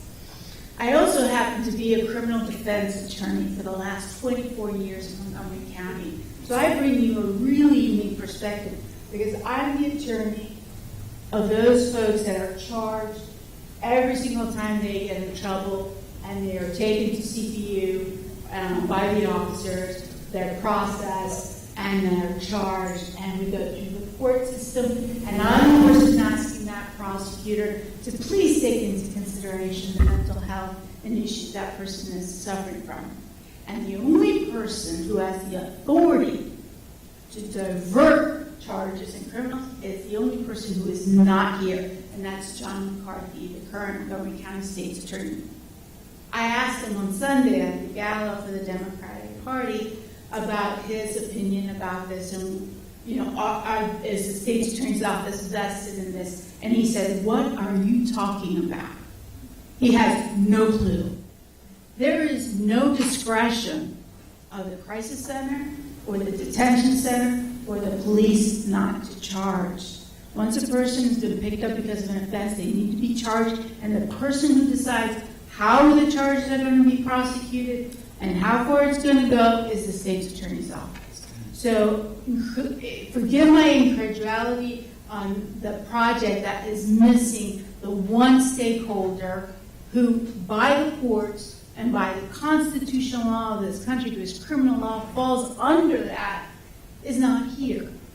And that really is a serious, serious flaw, because as much as we want this restoration project, and I, as a criminal defense attorney, I, as the Falls Ridge HOA, who have had residents tell me about their stories about their family and friends who need mental health or substance abuse services, we are 100% behind you. 100%. But not in a manner in which you are setting this up to fail. You're setting the residents up to fail.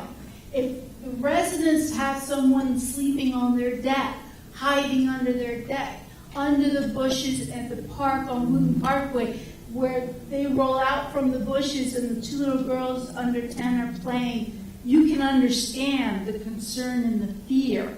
We had a resident have a home invasion from someone who was released properly from the detention center. And that person, when they were released, honestly thought they were entering their home. It was not. And when they entered that home, they killed the dog, they, with a knife, made the family leave, defecated on the beds, and that man who left the detention center on a misdemeanor ended up with a very serious felony and other charges, and his life was changed forever.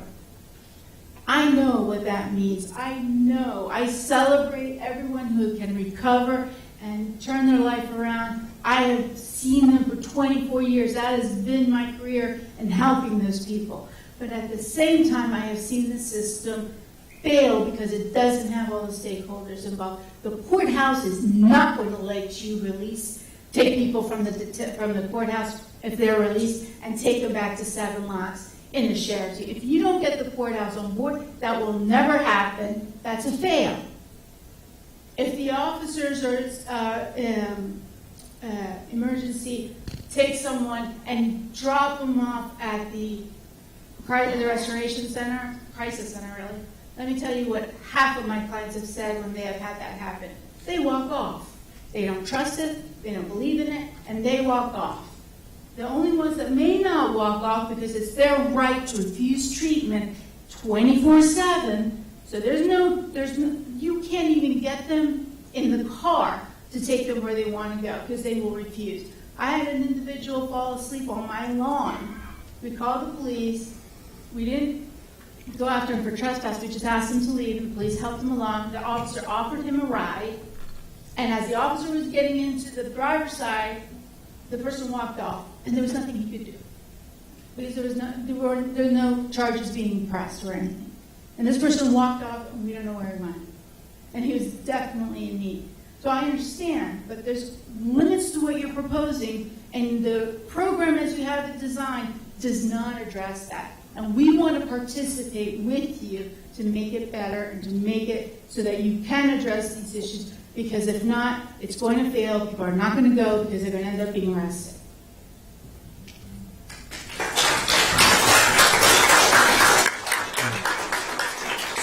So I want to say moving forward, I knew you were the president of the Homeowners Association from the town meeting that we attended. So I would just ask, we will try to get in as many questions. We will try to be brief with our answers, and I hope moving forward too, everyone will be concise with their questions. I know Chief Jones would like to give you a brief answer.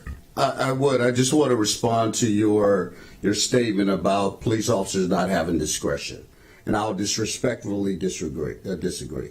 I did speak with John McCarthy yesterday about this very issue, and I did tell John, and speaking with him, that his team does need to be a part of this. So I would agree with that. But I want to say, police officers have decisions to make. We have discretion. We have discretion about whether or not we charge individuals with certain crimes. Just like we stop someone for speeding, we have the option to give you a warning or to write you a ticket. So police officers do have discretion. And so many times when we look at situations that we may have charged someone criminally who may be under the influence of a illegal substance, and sometimes we take them to the hospitals instead of charging them at that very moment in order to get them the assistance that they need. That's the types of situations that we will be taking individuals for the Restoration Center, as was described here. So I want to make sure people understand that the state's attorneys understand this, that they understand that we have discretion. If we were to charge every individual, we would really put a big a burden on the court system if we were to charge every individual that we saw that committed some sort of crime. And sometimes charging someone is not the answer. And particularly when we talk about a lot of these types of situations where there's these nuisance crimes, that there's other better resolutions that we really could come to. That's what we're really working towards. Thank you, Chief Jones. Can we go to one question there, and then we'll go there? Sure. I tried to pick ones that were representative of a bunch of questions that were asked. Basically, this question's around the discharge and transport process. So we talked about options. Dr. Santiago talked about options, but that's not a mandate. Meaning, would people be free to leave the Restoration Center if they chose to? And would that depend in part on whether they're facing potential charges or not? And can maybe Dr. Crowley, you want to speak to that, or Dr. Santiago, want to talk to that? Sure. Okay. So one of the things about the Restoration Center, and I'll answer two questions around this. One of them is the length of stays. When a law enforcement officer brings someone to Restoration Center, they give them an option. You can go to Central Processing Unit and we can charge you formally, or you can stay here for 24 hours and not be charged. If they decide to leave within that 24 hours, they are still subject to being charged by that officer. So that officer can come back and can charge them and put them through the process. That's part of the discretion that we've built into this. If a person stays they are voluntary. If they decide to leave after 24 hours, they can leave. And our job in that 24 hours is to connect with them, to offer them a transportation and a ride out of the system, so out of the community. So there is an opportunity for us to connect with them in a way that isn't that is healthier and more health focused than would be possible if they were in detention or in the Central Processing Unit. So I think I've covered the question.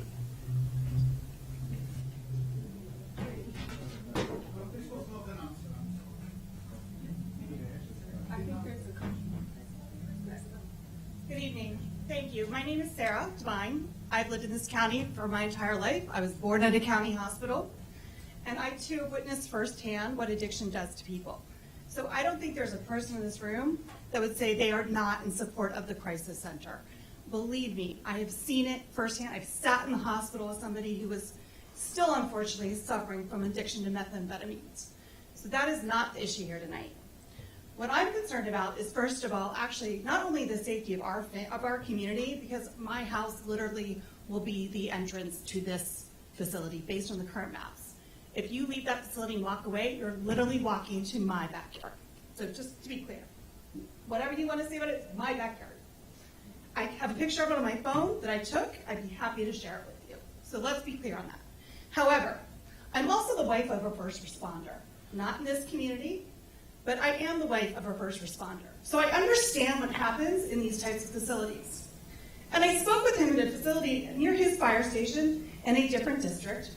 so you guys can't demote him or anything else. So about a different district. And a facility like this in that district, his house runs 100, on average, 140 ambulance calls a month to this facility. For the math there, that's 5 a day. He drives an engine. His fire engine visits that facility on average 1 to 2 times a day, every single day of the month. I'm concerned about that, not just for the lights and sirens going again through my backyard and my bedroom window and where I work from home, and I have for the last 12 years, but also the fact that I also took the time this weekend to drive from my house to Shady Grove Hospital, which I believe is the closest hospital, but please feel free to correct me if I'm wrong. Going the speed limit, even though my husband drove, we did not have the fire truck with us, it took us 9 minutes to get there. By the way, do you know how long it takes to get from Picard to Shady Grove Hospital right now? About 4.5 minutes. I timed it. Again, obeying the traffic rules. Apparently going the speed limit, sir. Maybe a mile or 2 over, but around the speed limit. That's important because it also takes 7 minutes to get from the fire station 7 to 8 minutes to get from the fire station at Newton Parkway, an old downtown road, to that facility. That's 17 minutes. And the reason I'm pointing that out to you is because if somebody's in that facility and goes into an overdose or has a crisis, somebody gets stabbed, it's 17 minutes before you can get them back to that hospital for treatment. I'm not an expert, even though I've seen it, but I believe that 17 minutes is a really long time for somebody who's overdosing. So I have to ask, did you take that into consideration? I also have to ask Officer Jones, I appreciate the map that you put up there of the crimes in our community, but what we didn't see is how many of these crisis calls are coming from our community. By the way, I did some math while you had that up. Out of the entire crime statistics in the county, 135% came from our neighborhood. Let's be clear, that half-mile radius you put there. By the way, you also missed on that map where a young man in mental crisis killed his mother in front of St. Rayfield Church and Ritchie Park Elementary School on December 28, 2019. So while I appreciate the fact that maybe this service would have helped him, I cannot quote, but I believe at the time they mentioned that his mother was trying to get him help and he was refusing it. So in your model, somebody may have been able to take him that system, but he could have walked off. So we can't be forgiven for not already being expected.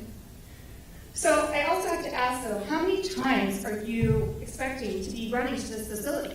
How many times are you expecting, sir, to have to go from that fire station to this facility and back to the hospital in any given day? In my mind, I also can't ascertain how you can say you're decriminalizing mental health and drugs by placing it next to a police facility, a criminal justice system. I asked a lot of questions, but I just want to say with this. By the way, this is the first time I realized that people released from our court system are expected to walk back to the CPU. I think we can do better. Thank you.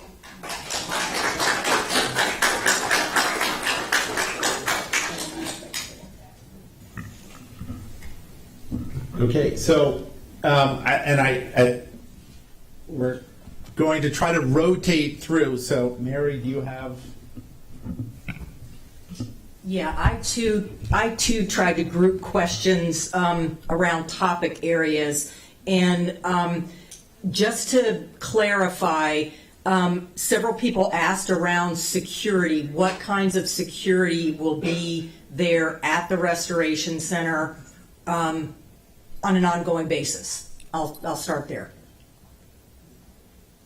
Will there be police? Will it be contract? Will it be, what is the actual security at the facility, at the Restoration Center?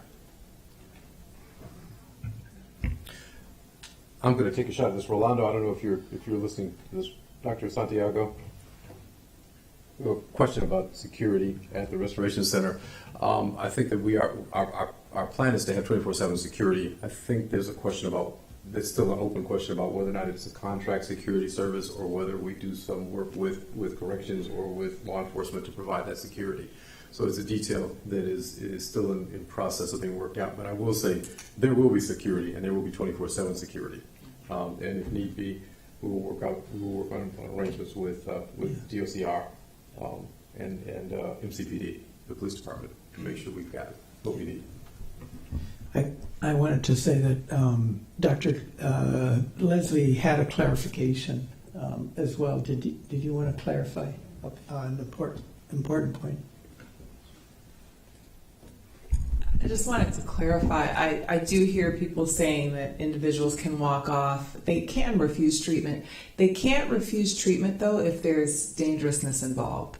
And so that's why there is that mechanism to transport them from Restoration Center to a psychiatric facility or a hospital so they can be involuntarily committed if they are mentally ill and a danger to themselves or others without being, actively currently. I mean, obviously, if they're committing a crime, if they're assaulting, CPU would be a better place for them. And then on the topic of criminalization,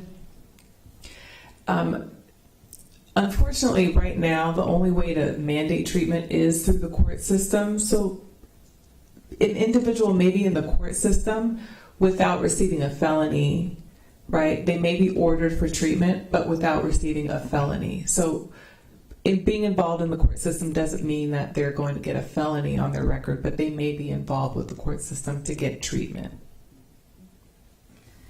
Just one quick clarification. The expectation is not for people who get released from court to walk back to CPU.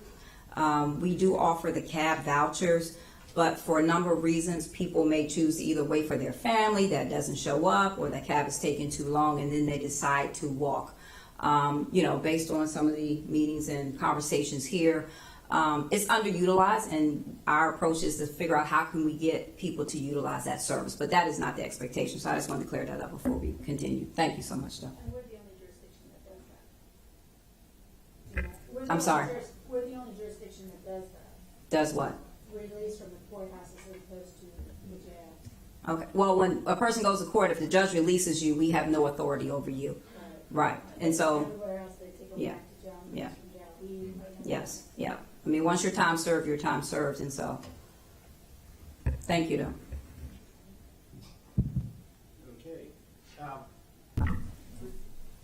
Okay, so, all right. There's lots of, trust me, I'm going to try to get people. I see your hand. Yes, my name is Amal Tahiri. I'm in Falls Ridge neighborhood as well. And my question is, what effort has been spent in trying to identify a alternative location in an industrial, commercial area? I don't think anybody here would have any objection to the benefits of having these type of facilities, but the question is not the service, it's the location of that service that is, negative, would have a definite negative impact on the community, not only for the security, reasons, but also for the additional traffic that is going to create the noise pollution, the traffic, and all that as well. So, any other alternative locations?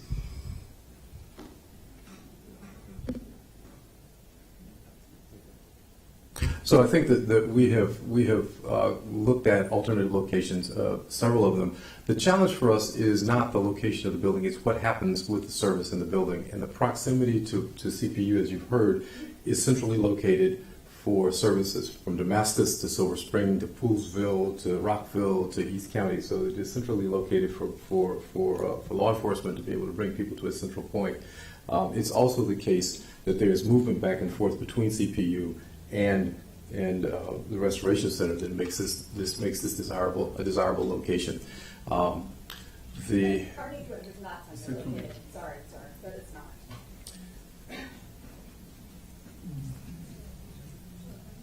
well, Rockville sits almost dead center of the county, but geographically, Okay, but yeah, I get that. But it is close to. All right, can we? It is close to the central processing unit, and there is a way in which that program works best sitting in that space at this point.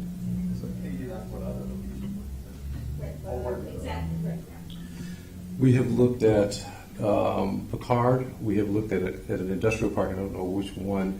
We've also looked at facility at Twinbrook, Rollins Avenue. Thank you, as potential options.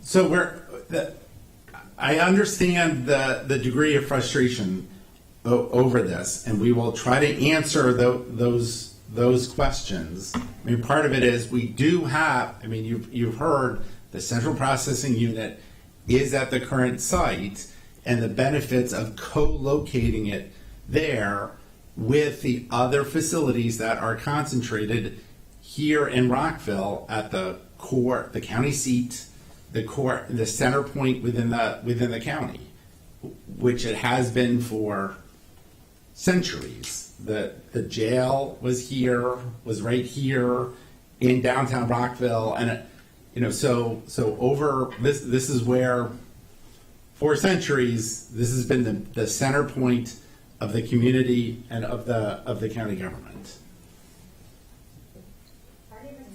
So, okay, can we go to a written question?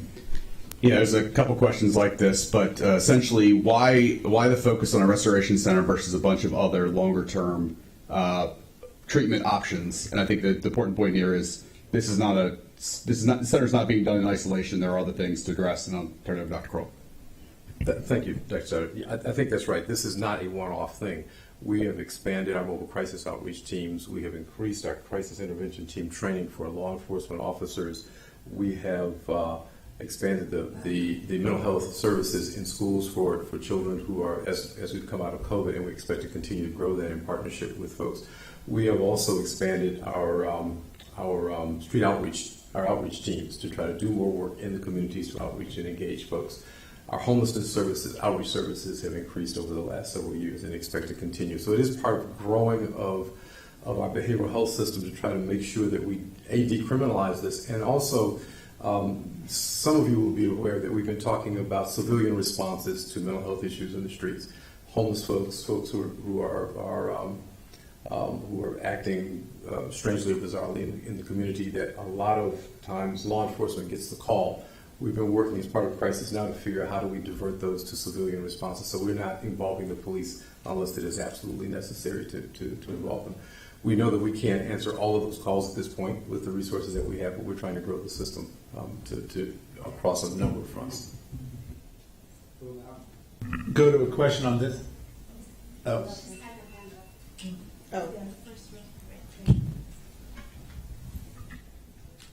Hi. So my question is, in conjunction with what the gentleman just said, alternative options.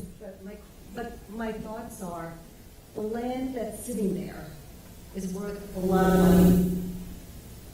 And have you ever thought about selling the land, reaping all of that money, and finding a site further up county, be it near the new jail up in Clarksburg? You've got the new Holy Cross Hospital that's up there, so there is a hospital that's close by, where land is cheaper. You reap the benefits, the profit of selling 7 lots, purchasing land further up county, building a facility that will accommodate this for the people. And it's a win-win situation then for you, because you've got more resources available, financial resources, and you're not in and around residential communities where there are a lot of young children that's being exposed to this. So I believe I'm correct in responding to a decision that was made. I'm not trying to deflect to the prior administration, but it happened to be made during the prior administration. The reason why we're having a conversation about the bus depot and moving the school bus depot from Shady Grove is the same concept that the county owned lots of property around the Shady Grove metro station for the school kitchen and for the meal services for the public school system, and for the public safety training academy was there, and the bus and the school bus depot. And of course, sell that land because it's at a metro station, it's a premium, we want transit-oriented development, so, and it would pay for itself, because magically you could sell the land around the metro station, make a ton of money, and build all those other buildings elsewhere where you don't have the same development pressures and the same value of land. That bus depot is still sitting there at the metro station. So that is a great idea. That is so much easier said than done, because what we've tried to do before on that front with other parcels, that's where I brought up the area around the metro station. And just to remind people, the courthouses are here in Rockville, as they have been for centuries. The people are detained here, brought here as they have been for centuries. And that jail, the decision to build that complex on 7 locks, which was done in when? 1961, which is even before when Chief Jones joined the police force. That is, we have been, we have these services that are here, and you have to look at it from the other side of what are the, if we wanted to sell that site and move the central processing unit and the detention center and other services that are currently there, we'd have to find a place for them all. Councilmember Feinberg started eloquently, I don't want to pit community against community. I wouldn't be surprised if that wouldn't happen in selecting other sites around the county. And there's no, I think we could all agree, Clarksburg, Boyd's, where the other prison facility is off of 270, is not nearly essentially located for the county as facilities here in Rockville. But I just use that as an example. Yes. I mean, if it wasn't,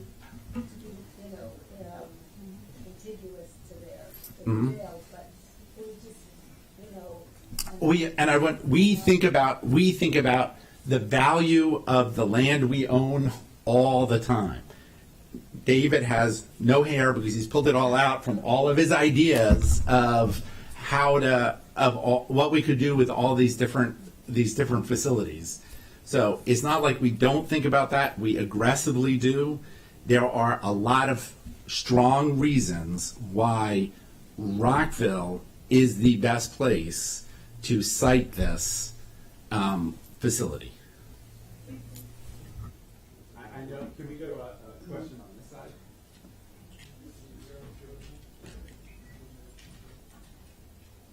Hi, thanks for taking my time.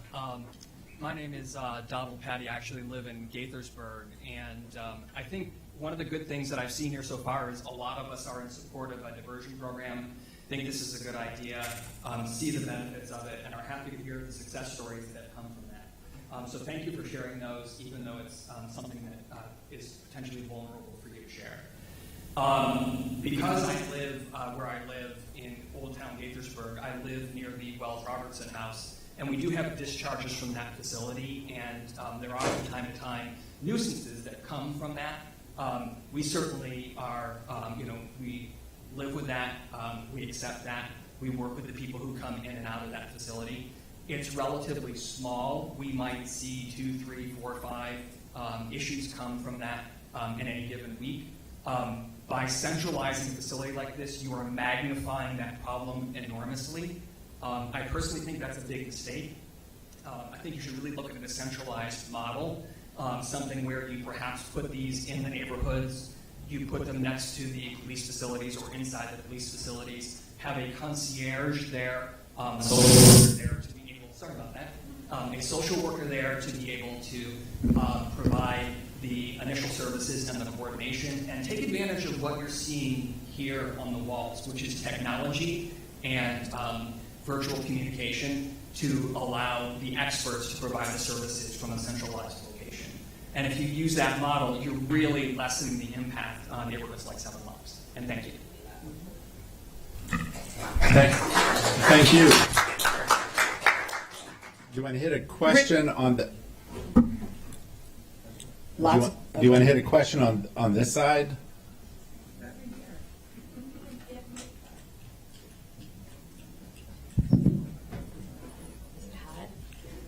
Thank you.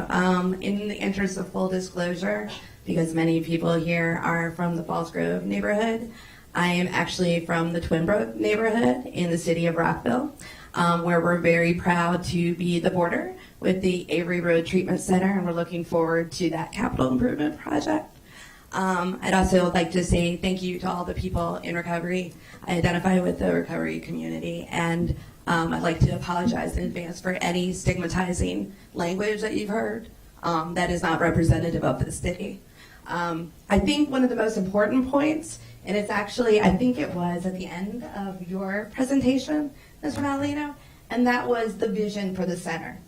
That second bullet point about social justice, I have the privilege, I am extremely privileged, to be able to sit here for as long as I have been able to speak my truth.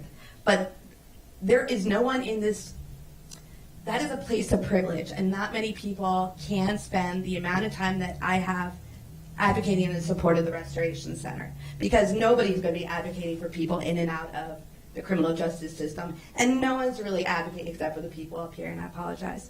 But they're not going, they're not coming to these forums. So I felt like I had to come here to speak that. The other thing is, nobody, and I respectfully disagree with my elected official from Rockville, there is almost 90 years with just like the first three people of experience at this table. They're the experts. Nobody here in the audience knows as much as the people at this table.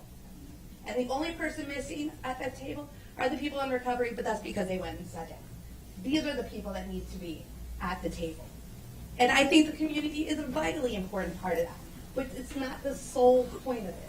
The sole point of it is it's a social justice issue, and it's lifting up the voices of marginalized people, marginalized communities that don't have the privilege of being here tonight. Thank you. Mary? Just a quick question, because there were a couple of questions related to this. Can somebody clarify how many restoration centers there are in the county? How many are planned? Are we planning more? Are we going to be locating them geographically throughout the county? And I know that's a lot wrapped up into one question, but I thought I'd try to get them all. Well, the first one was in the county, not the country. In the county. Yeah. Is this the only one in the county? Yes, there is no restoration center in operation in Montgomery County at all. There is one that is being planned, and I certainly am not aware. We're not having any discussions about building a second, third, or fourth, or fifth restoration center at this point. Can we go to one of the? Yeah. All right. Well, Earl, do you want to do a quick question? And we'll. Huh? Yeah. We're not going anywhere. So, but Earl, do you want to go? Sure. So I think this is answered, but I think there's a second part here that is important. So will the restoration center only be for people who are escorted by police or fire? And we've answered that. But if we discharge people who are homeless, where will they be discharged to? So if we're discharging people who are in restoration center for any reason and they are homeless, we will discharge them to a shelter or discharge them to a residential facility of their choosing, depending on what the circumstances are. So we have shelters available all over the county. If the shelter beds are full, we also have overflow hotels that we put people in for temporary purposes until we can get a bed open in the shelter. Thank you. Hi, my name is Gloria Paul, and I'm in the Orchard Ridge neighborhood, which is catty corner from the Seven Lakes facility.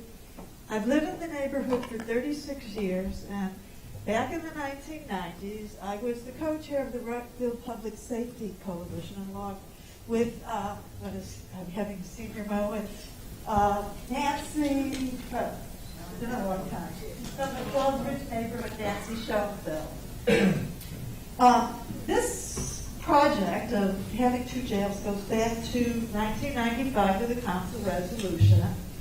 And at that time, the Public Safety Coalition had recommended, hey, there's a project on the books to build a beautiful new courthouse. why not, and it's still Rockville, but why not take all the functions that will remain at Seven Locks and incorporate them in the new courthouse? The answer we got is that the judges didn't want the releases of everybody at the courthouses. They had, they were afraid because of their job and what was going on. So that's one of the reasons that everything remained at Seven Locks. And I thought I'd give a little bit of that history. Also, we asked for the Falls Ridge neighborhood to have, especially those neighbors who were along the stub end of Seven Locks Road, to have some, not just landscaping, but to have, at the county's expense, to have some kind of a protective barrier that was compatible with a residential neighborhood. Didn't happen. So, and the last thing I'd like to say is I think that this program is the Restoration Center is a beautiful program. I think there's a lot of questions along the lines that Councilmember Feinberg has raised, and I would like to, and those questions can't be answered easily and quickly, so I hope that there would be an ongoing relationship with the city of Brockville to get those answers, and also the Seven Locks Alliance, who, by the way, I think you all are fabulous for picking this up. Anyway, so that's really all I had to say, a little bit of history. And I really hope that we can all come together and find something that works for those people who have mental health needs, and as well as the neighborhood. I will publicly say I am autistic. I suffer from chronic depression and have ADHD. Great. Thank you for your comments. So I do want to recognize that Council Member Dr. David Miles has come, and I wanted to make sure he was recognized. Interestingly, I was part of the county government's Office of Intergovernmental Relations in the 1990s. So with County Executive Duncan, I was in Annapolis getting the money for the new Clarksburg facility. Everyone should know there was plenty of opposition to the Clarksburg facility. I mean, there wasn't wherever something goes. I remember the state senator from Baltimore yelling, "You people in Montgomery County, you're not just NIMBYs, you're bananas. Build absolutely nothing anywhere near anyone." But County Executive Duncan did stick it out and get the money and get that constructed. I know you. I don't. Do we have two microphones walking around? So these young people here have been dying to talk. Oh, Dr. Miles. Oh. Just want to let you know that your council member just said, nope, give the mics to the kids right there. So that's on it. Yeah, one of our microphones stopped. Oh, okay. Hi, I understand that the location is in my neighborhood is centered to Montgomery County, but I would like to also raise the issue that it is a 17-minute travel time from the hospital to the treatment center. Well, I'm not sure.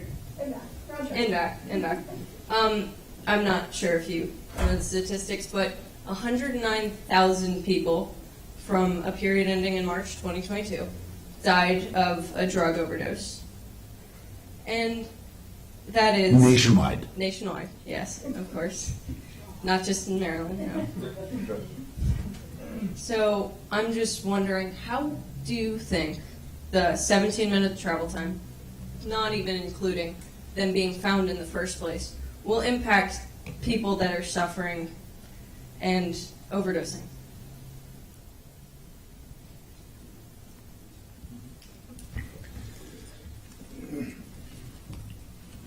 One of the things that Dr. Crowell talked about as a part of this Restoration Center's function and scope is the advanced practitioners that will be there, mental health as well as medical professionals there. Absolutely, an overdose can occur in a watched patient or a non-watched patient at any time. And then time is of a critical nature. The opportunity for intervention starts with the medical staff at the facility and in the facility. They have the capabilities, let's use the common term Narcan, to be able to interact with and intervene into what may be an opiate or a fentanyl style overdose, and assist that person immediately and immensely. Additionally, when the crew were to arrive, and your comments are correct in the 7 or 8 minutes to go from downtown station Rockville here or Shady Grove and Darnestown Road to the Seven Locks area, the crew arrives and then immediately begins patient care on site. The criticality of returning to Shady Grove Hospital for the initiation of care is not the time-dependent nature. You have opportunities for the crews to engage and do those life-saving skills on site starts once they arrive. So some of the skills will be baked into the facility with the staff that are there, and then the fire and EMS folks that arrive on those resources, as well as any patrol officers, because they do respond to these overdose calls as well, because of their proximity, can then initiate the additional care. Absolutely, we strive to transport stabilized patients to the ERs, not just scoop and run, as we did in 19X when Marcus first started in the police department. But time is important, but there's a lot of layers there that'll help that. Can I take a quick point of personal privilege before Dr. Miles says something? I want to say thank you to the young people participating in the process. I know this civic kind of discussion is important for all adults, but it's really important for kids to recognize the importance of this, so I applaud you.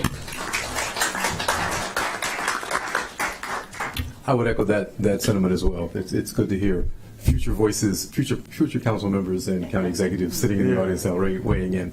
The only thing I would add to this is that we already routinely train our caseworkers, our therapists on CPR and on protective services. They all equip in Narcan, and our facilities all contain defibrillators in all of our county buildings, and this would not be an exception. So we would always have an opportunity to have to do emergency support services until we could get fire and rescue here to take someone, to transport someone to a hospital. Councilmember Miles has joined us at the table because I assume he wants to say something. I'll make it quick, and I was able to listen prior to, so I appreciate that. I want to thank first all the folks in the recovery community who've come out. Thank the kids who've come out, my neighbors, my colleagues, and thank you all for this presentation and for the updates that you all have given since coming to us earlier. I'll be brief and just say that I have a number of disclosures. One, I used to work with Dr. Crowell when I volunteered with the Mental Health Advisory Committee for the county. That's my first foray into volunteering with the city. Being a part of an initiative to bring the drug court to fruition was great. It's awesome. It's a great diversionary piece that's helped a number of individuals. Another disclosure is that I am a pediatrician.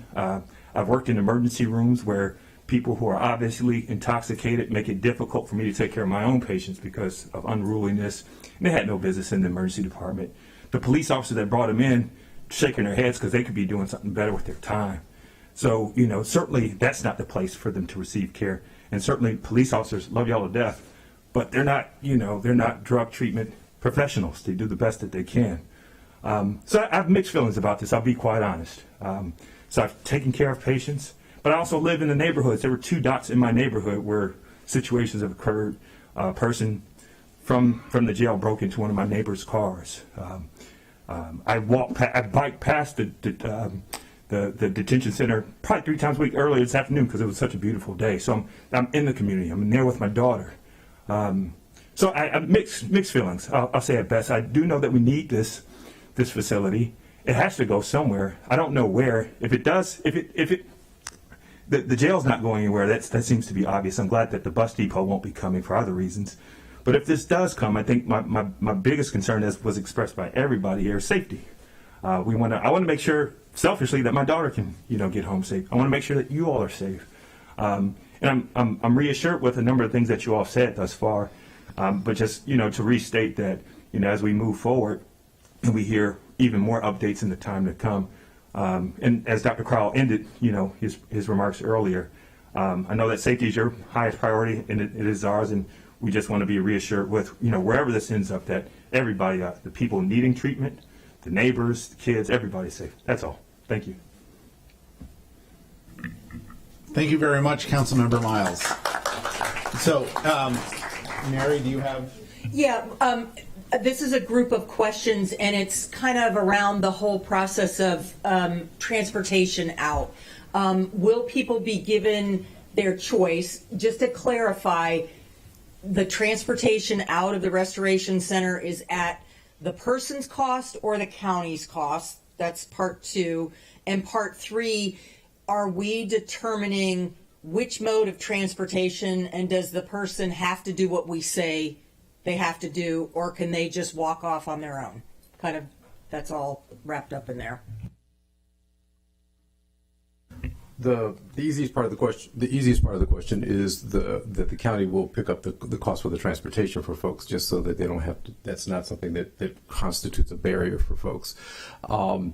There are a variety of options. I think the options depend on the circumstances. If they need medical transport, obviously that would be an EMS transport, or if they needed an emergency admission over to emergency petition to a hospital, that would be MCPD or EMS transport. If they were going someplace else, for example, transiting to shelter or transiting to a treatment facility, we would provide that transportation and offer them that transportation directly. A county-based process for transporting someone. They could, if they were going to their homes or community, we would offer them the opportunity for a variety of different things: Uber, Lyft, taxi, tokens if they choose to ride the bus. So it will depend on the circumstance, but the goal is to give them as much option as we can and to make sure that we've provided an adequate means out of the community. The answer, could someone refuse? Absolutely. Someone could decide they want to walk out. I think that's where we are now, without the ability to intervene and engage folks. Our sense of how restoration centers operate is that once people have stabilized and spent some time with us, that they are more amenable to getting something from us, whether we fed them or whether we had a good conversation with them or actually convinced them to take some help. Sometimes it's peer recovery specialists coming into the room to talk with them that can help them to say, yes, I want to get some help. So it may be a peer that actually does some transportation for them. So there are options, and our goal is to try to get people engaged as quickly as possible so that they'll accept those options.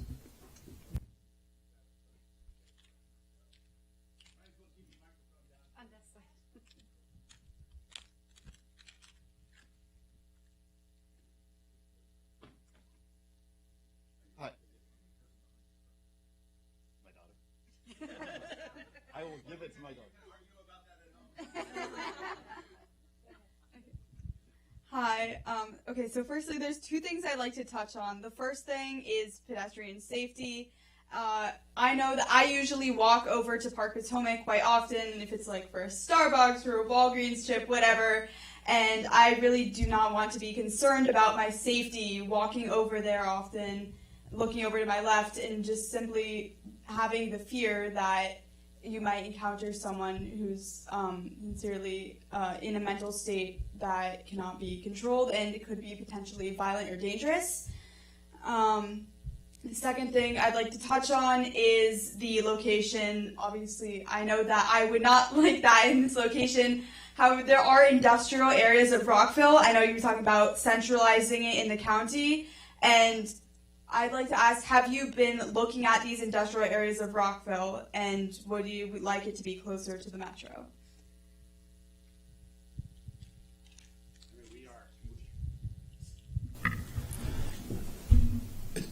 I can say with complete certainty, we would much rather be in a facility in a location where I'm sure there's not a room full of people saying this is a bad spot to be. So if David could find that in an affordable place that we could do, I mean, there are limitations in both our budget and in what works again with the facilities, the other services that are already at the Seven Locks Criminal Justice Complex.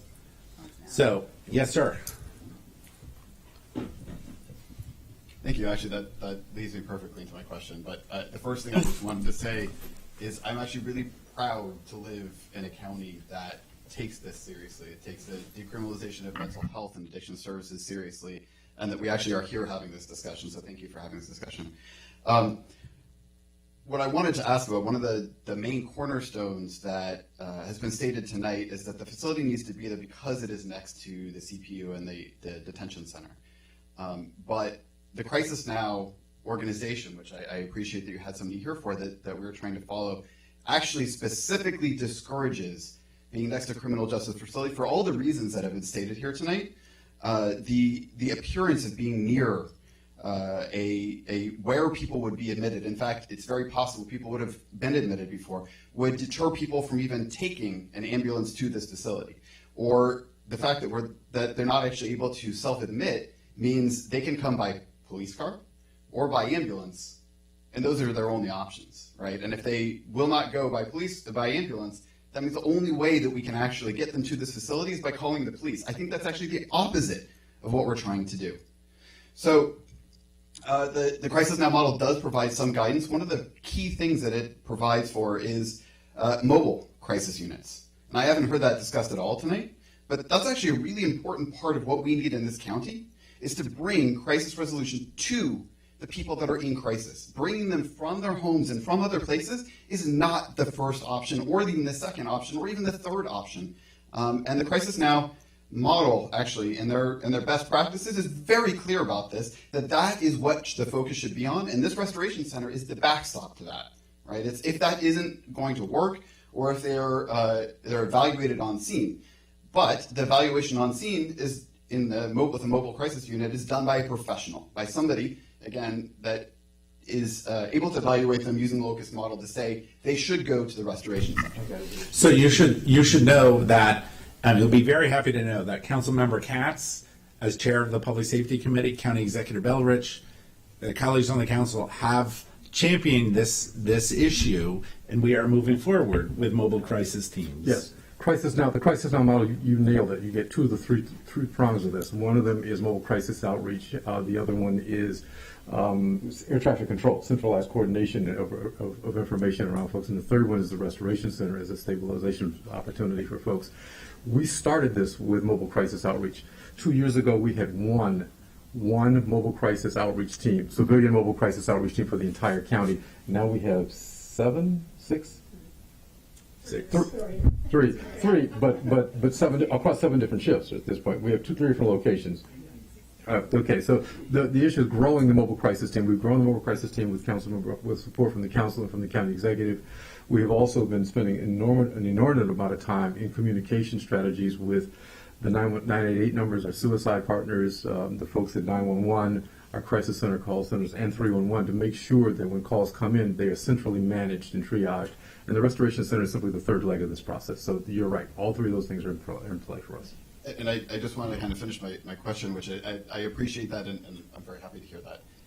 But that actually makes the point all the more apt that the location next to a criminal justice facility is counter to that entire movement, right? If we're saying that we're actually trying to move to the mobile crisis model, but the reason it has to be there is because it has to be next to the criminal justice facility, because the only way we can get them in the facility is by going through the CPU. We've actually defeated the entire point of the location. And so the Crisis Now model does provide a recommendation, and if I would assume that you guys have looked at this, co-location with an existing crisis facility, such as Picard, is recommended. They also recommend, as has been stated tonight, that it be near, not in, but near a hospital, for all the reasons, again, that have been stated tonight.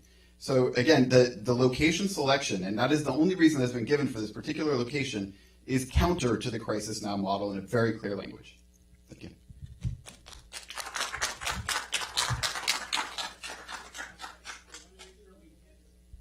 Make sure we hit the people in the room who have their hands up, because you've been so kind to stay for so long.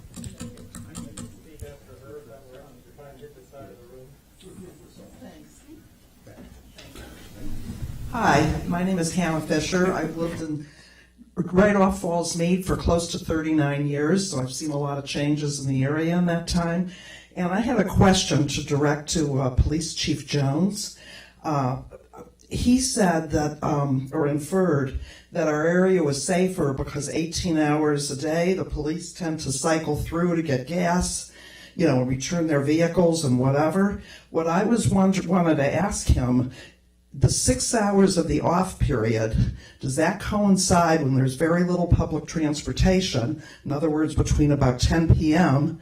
and 5-something a.m.? Because those would be the hours when the area would be most deserted and least safe. Thank you. You are correct. That would be the hours which there would be no presence from a large scale of officers. But understand, you still have officers who work that beat throughout the entire night. You have an officer who works for, that would be assigned to that area for the Rockville City Police Department, as well as Montgomery County. So there's still coverage in your area throughout the entire night during those hours between, as you would know, between 10 and 5, 11 and 6. We still will always have officers still coming through those areas during those hours.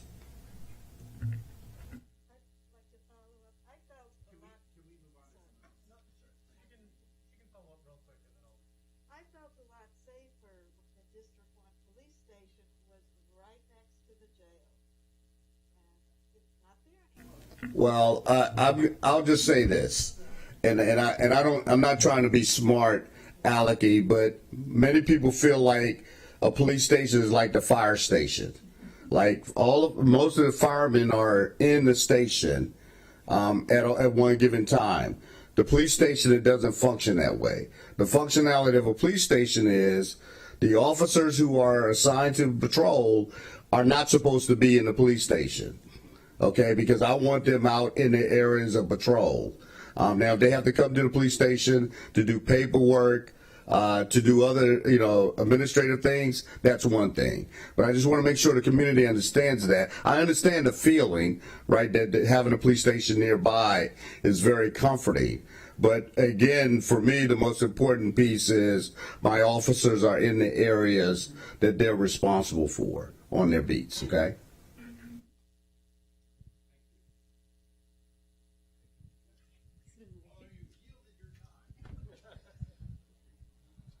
Right, so I actually have quite a bit to go through, but I'll try to make this quick. Some of these you're going to obviously not have answers for on the spot. There was talk about taxis, Ubers, and Lyfts. Is that going to be covered by the county? 100% of it will be covered by the county? Fair enough.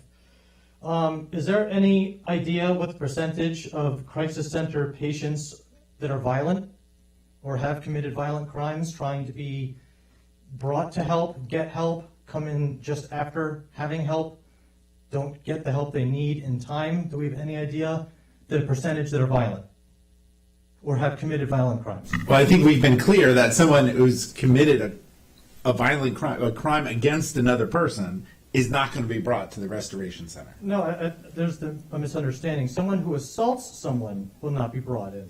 Someone who is in mental crisis will then potentially end up assaulting someone because they're scared, they're tweaked out of their mind with drugs, they have a mental imbalance, any number of things, right? The whole idea is to get the help that they need because they're in crisis, crisis being the key term.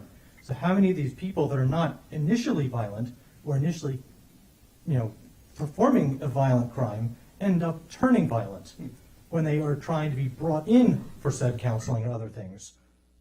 So I don't know that I can answer the question statistically for you, but I can tell you just by example, our Montgomery County Crisis Center Picard, which serves our civilian population, where there are walk-ins and people do come in, serves on average about 3,000 walk-ins a year.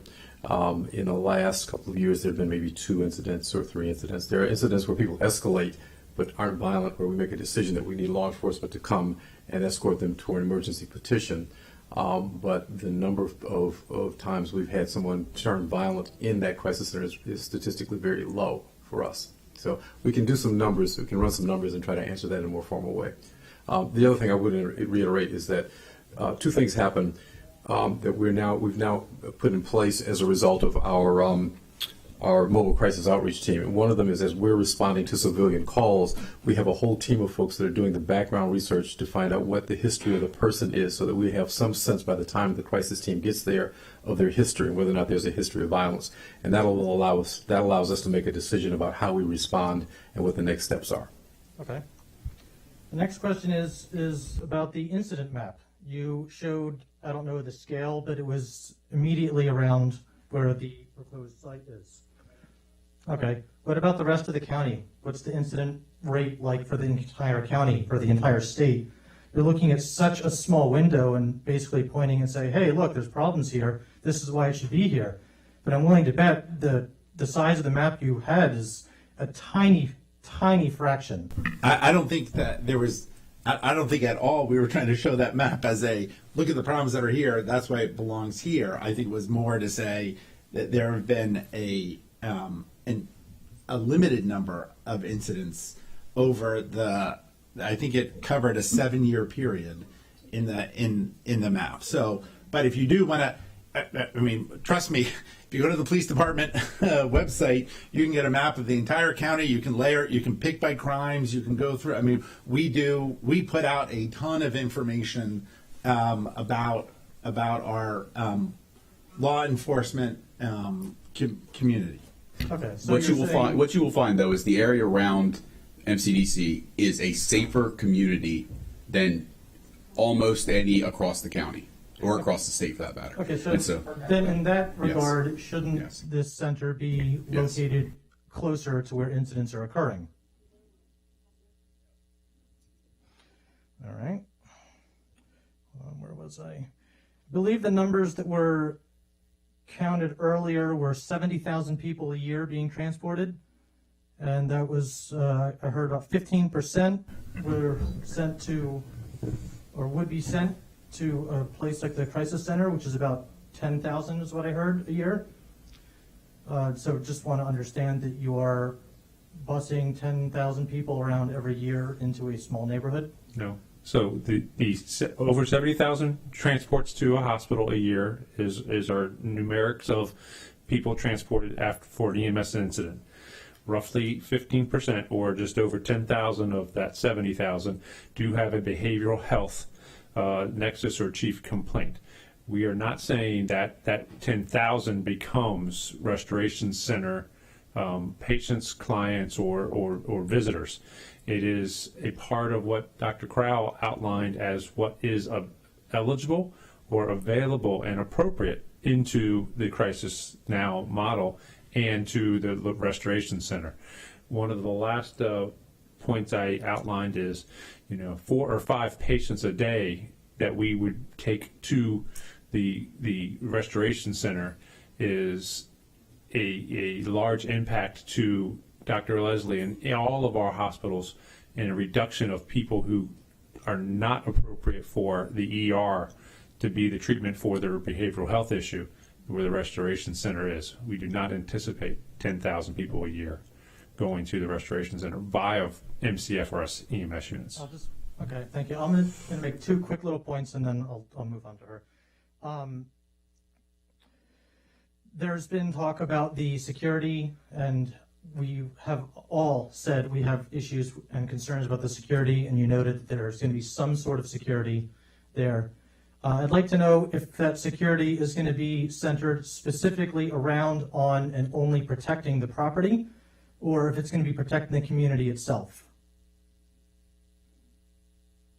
Because what happens when someone is released and walks out? Does security care? Will they have any authority, jurisdiction, desire to even bother to interrupt?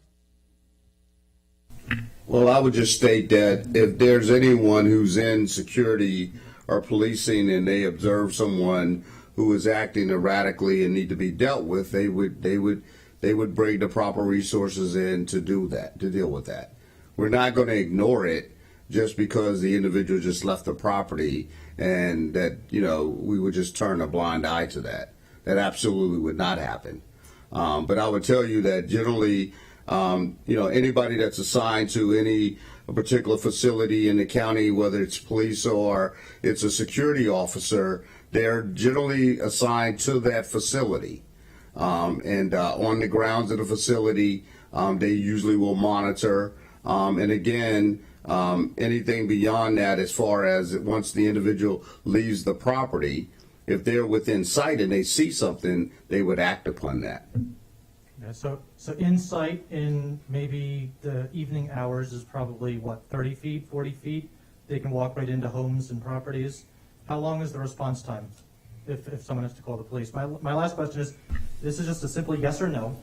Do you genuinely and morally feel that something like this should be in a neighborhood? Yes or no?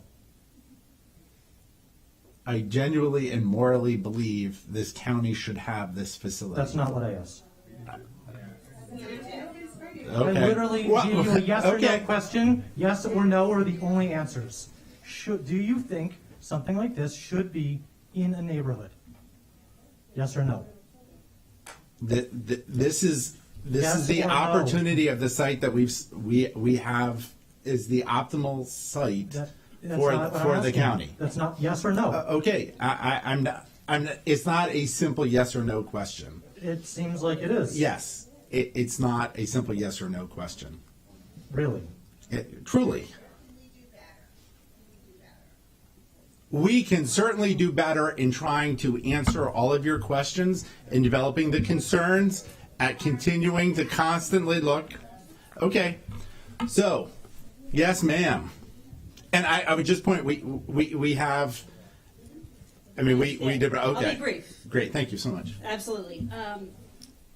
I think that the number one concern everyone has is the location. I don't think anyone's saying that this is not necessary. I don't think anyone's being disrespectful to anyone here. My question is, why not Picard? Why not the other places you've looked at? Why not because they're not in such close proximity to disrupt neighborhoods? So why not? Since they were obviously considered at one point, can they not continue to be considered? I think it's great what you guys have said about the project, except not putting it in someone's backyard. So why not? And I think we have tried to explain tonight why this site, you may not like it. We have tried to explain why this site provides a series of advantages for its use. What I'm asking is, why not the other places though? Because it still would be advantageous. It may be a tiny bit further away, but it would also not be directly in a neighborhood.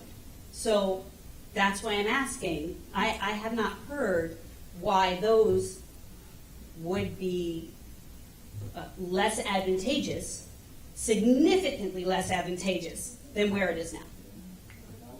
Okay. Is it development? Is it something we don't know?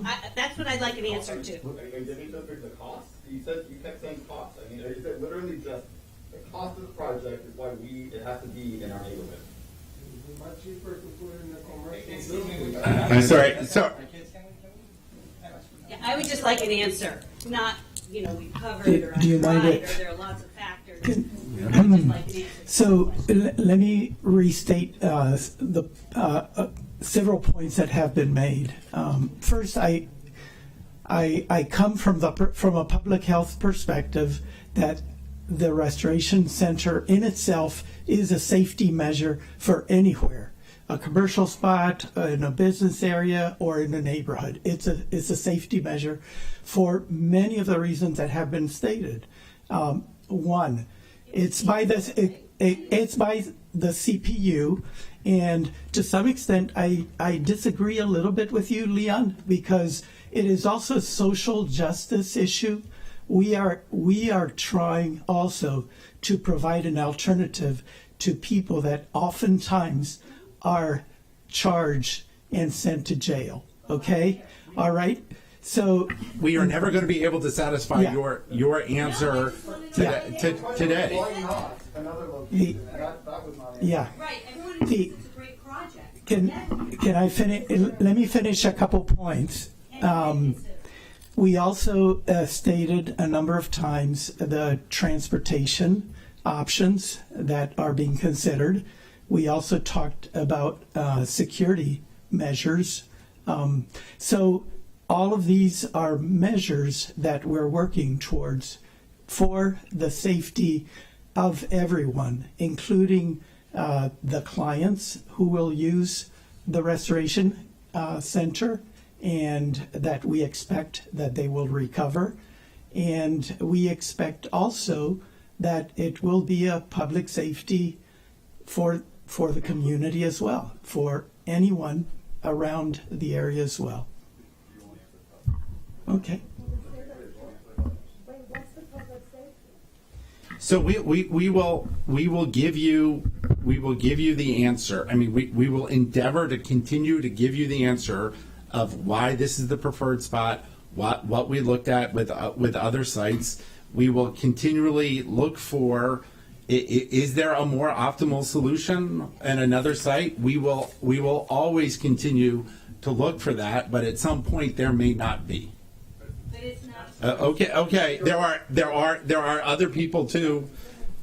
We also have children at home. I know you said that, but it's not. I know, and I first of all, I just want to say thank you for your professionalism and your thoughtfulness on this issue, and I really appreciate the presentation that y'all gave tonight. I think it put a lot of it into perspective in a very good way. And I live near the area. I don't live in the neighborhood adjacent to it, but I'm excited for it to move forward with this location. I think it's something the county needs, and it's located close to the highway. There's already other uses there that I think are appropriate. And my question really was, we're hearing from a lot of people locally, but how is the county balancing that versus the more diffuse needs and people who weren't able to show up here tonight? What kind of actions are being done to help quantify that?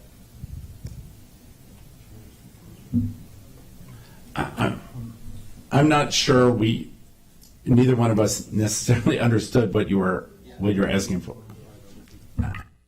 Right, exactly. I mean, there's a number of people, most of the people who would benefit from this service aren't able to be here tonight. And how do you take that into account when you're making these decisions or taking into community feedback? And, you mentioned things like the architect takes into account community input. What kind of input do they get from people who may be needing these services? Yeah, the purpose of this community forum was to extend the invitation to the entire community. That's why we have also the virtual option. We send a news release. I recognize it may have been a little later. It was kind of a little short notice. We could have had maybe a lot more people here tonight, but that's the intent of this community forum, to reach every single resident in this county who has concerns about people that are undergoing a behavioral health crisis. And that's what is important. We need to hear all the voices, and that's why we're here to listen to the neighborhood. But we're also at least my responsibility as the Chief of Behavioral Health and Crisis Services is to attend to the behavioral health needs of the entire population in this county, and especially those that need stabilization. That's why I'm here, and I'm committed to this work. And I'm going to restate, it is I believe that the work we're doing in the Crisis Now model is not only a behavioral health, but it's also a public safety issue and measure. And I can talk for a long time with you on the side if you'd like. Also, Dr. Santiago, on that. Just if I can add, we also have done support, to answer your question, sir, we've also done focus groups with our customers. We get feedback from them about their needs and the services that we deliver and what could be better and what else they would like to see. And that has also been taken into account, to answer your question. So I would ask that we try to wrap up at 10. So I know, well, it's 9:50. So that's because I know we promised an hour of question and answers. Councilmember Feinberg took her 17 minutes. To go through, and Dr. No. She said 17. She promised. She said to me 17 minutes. That's why I used the term. And Councilmember Miles spoke, so that's why I want to make sure we continue to make sure that there are the opportunity for questions.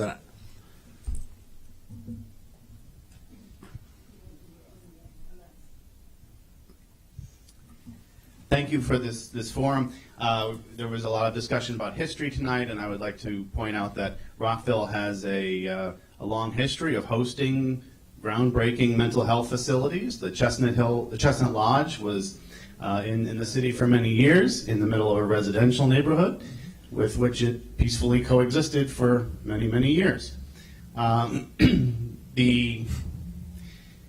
neighborhoods like this reject these facilities and say, we really think it's a great idea, but not in my backyard, and ask for them to be put in industrial areas, we need to keep in mind that in the city of Rockville, that means being adjacent to poor and minority neighborhoods and low-income neighborhoods. This is David Skull Apartments in our industrial areas, very close to there, and other neighborhoods that are often marginalized. So we need to be cognizant of the social justice issue, not just in terms of the services this is providing, but in its location as well. Thank you.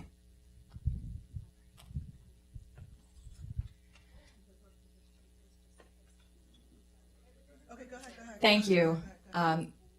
Just building on that point, Montgomery County has a fascinating history, including 3 lynchings, redlining, and continued marginalization of vulnerable populations. I too identify with the recovery community. Thank you for your comments earlier, and thank you for bringing up the need for the voices of people who need these services so desperately. I just want to point out one thing that I think has been perhaps misunderstood, and that is the fact that people with mental illness and substance use disorder are much more likely to be the victims of violence than the perpetrators of violence. I'm sorry, but the data are not on your side. The whole body of evidence on this subject is not on your side. I know you're afraid of crazy, especially if it's black and brown. But the data are not on your side. All right. Okay.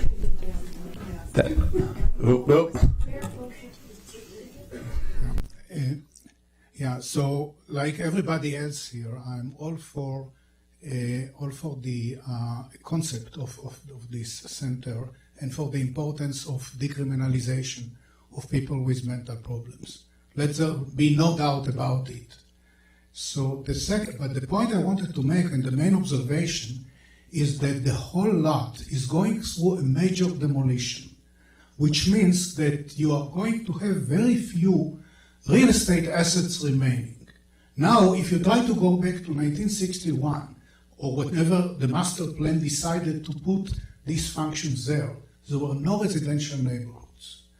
And now you are at a point which is really unique, of really doing the master plan, redoing it 60 years later.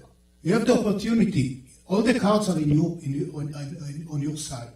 You can go and sell this property and develop some of these activities in industrial areas.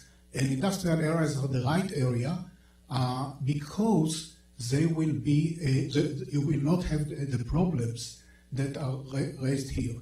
And you can make, I believe that in terms of worth of the land, you can definitely get a fantastic deal of selling this property and moving it elsewhere. It's in your hand, it's an effort, and I know that sometimes it will be a bigger effort for county employees, but you are civil servants. You are supposed to help us, and we respect you and we appreciate your role in doing that. But we really kindly ask you to do the job that we expect you to do, which is to relook at the whole thing and ask yourself, does it make sense? The gentleman that asked you, can you justify putting it there morally? And you didn't answer yes for good reasons. So please take your inability to answer yes and cash it. Go and do it. That's my request from you. Thank you.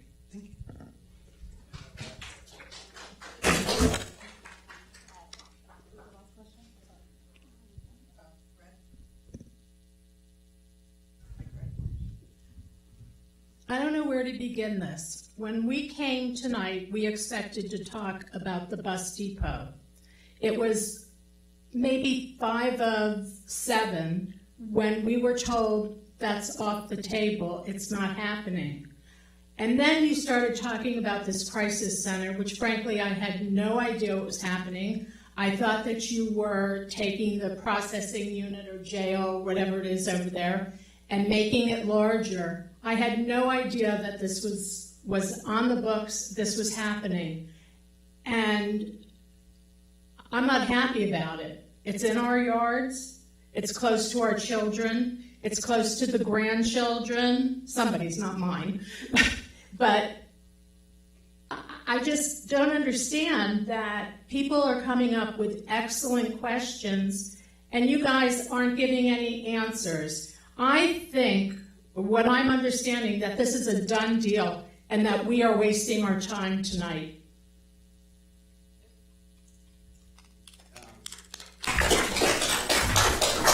And do you want the one last?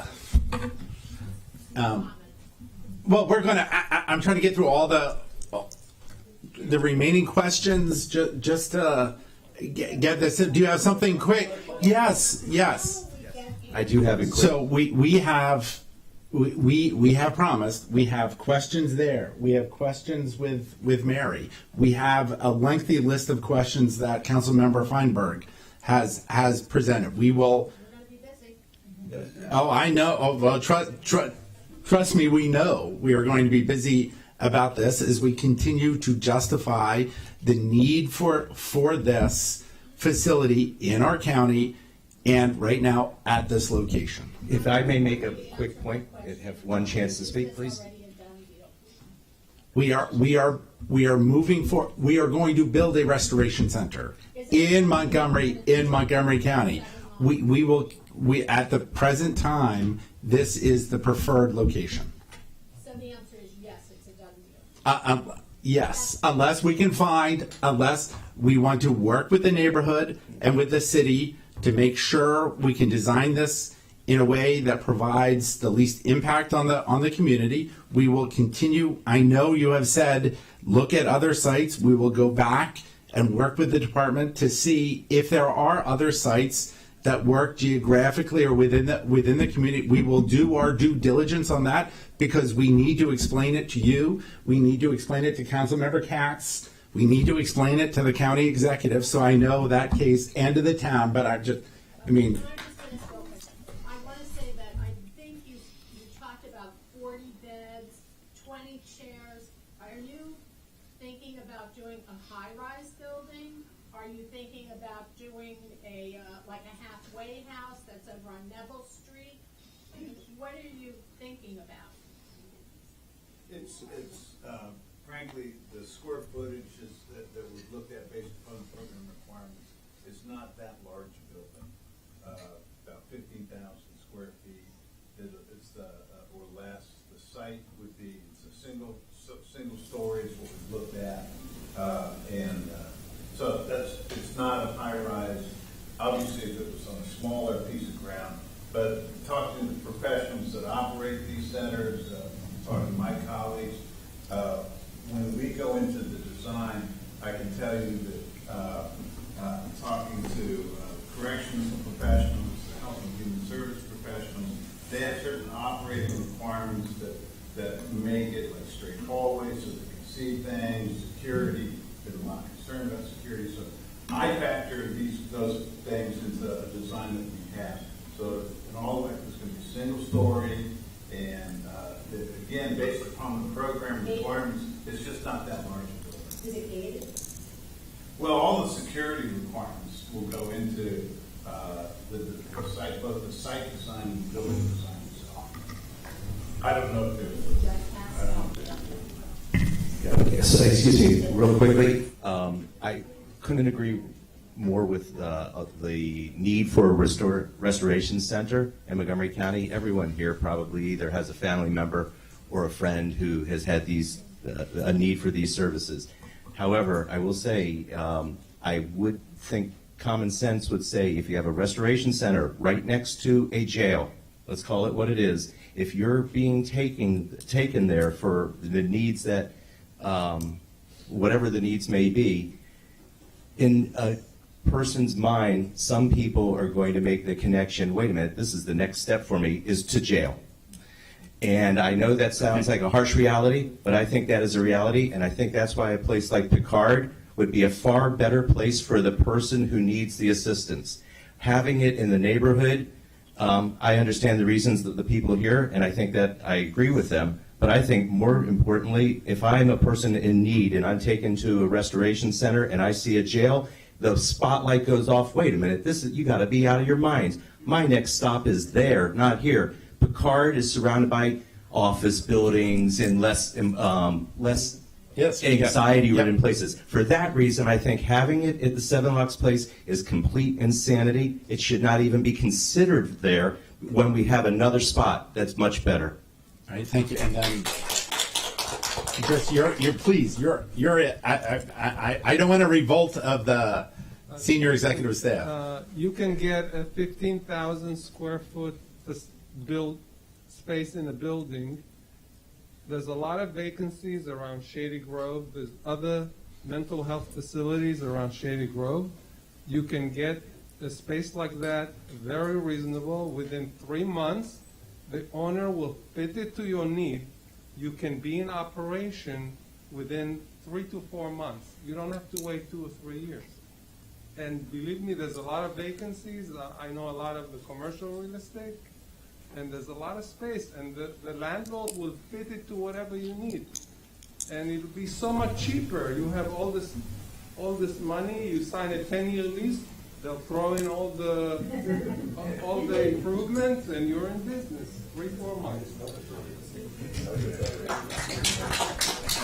You were going to say something? Okay, so thank you all very much. Thank you for your patience in listening to us talk. I know our presentation went long. I know there are a variety of things we need to follow up on to continue to make the case, and we will endeavor to do that. Many of the questions that you have raised, we will continue to try to answer. It's what Councilmember Katz expects. It's what County Executive Eldridge expects. It's what you all deserve. So thank you. Yes, additional cards, send it to Earl. Earl. Do we have an idea of? We're thinking 2 to 3 months or something like that. So 2 to 3 months. Yeah, problem, and so the tenants are actually going to be able to get these units in this building. So I'm really excited about this. It's the kind of objective we've sought to achieve. I want to thank my team, Frank and Asim, for everything they did to make this work. I want to thank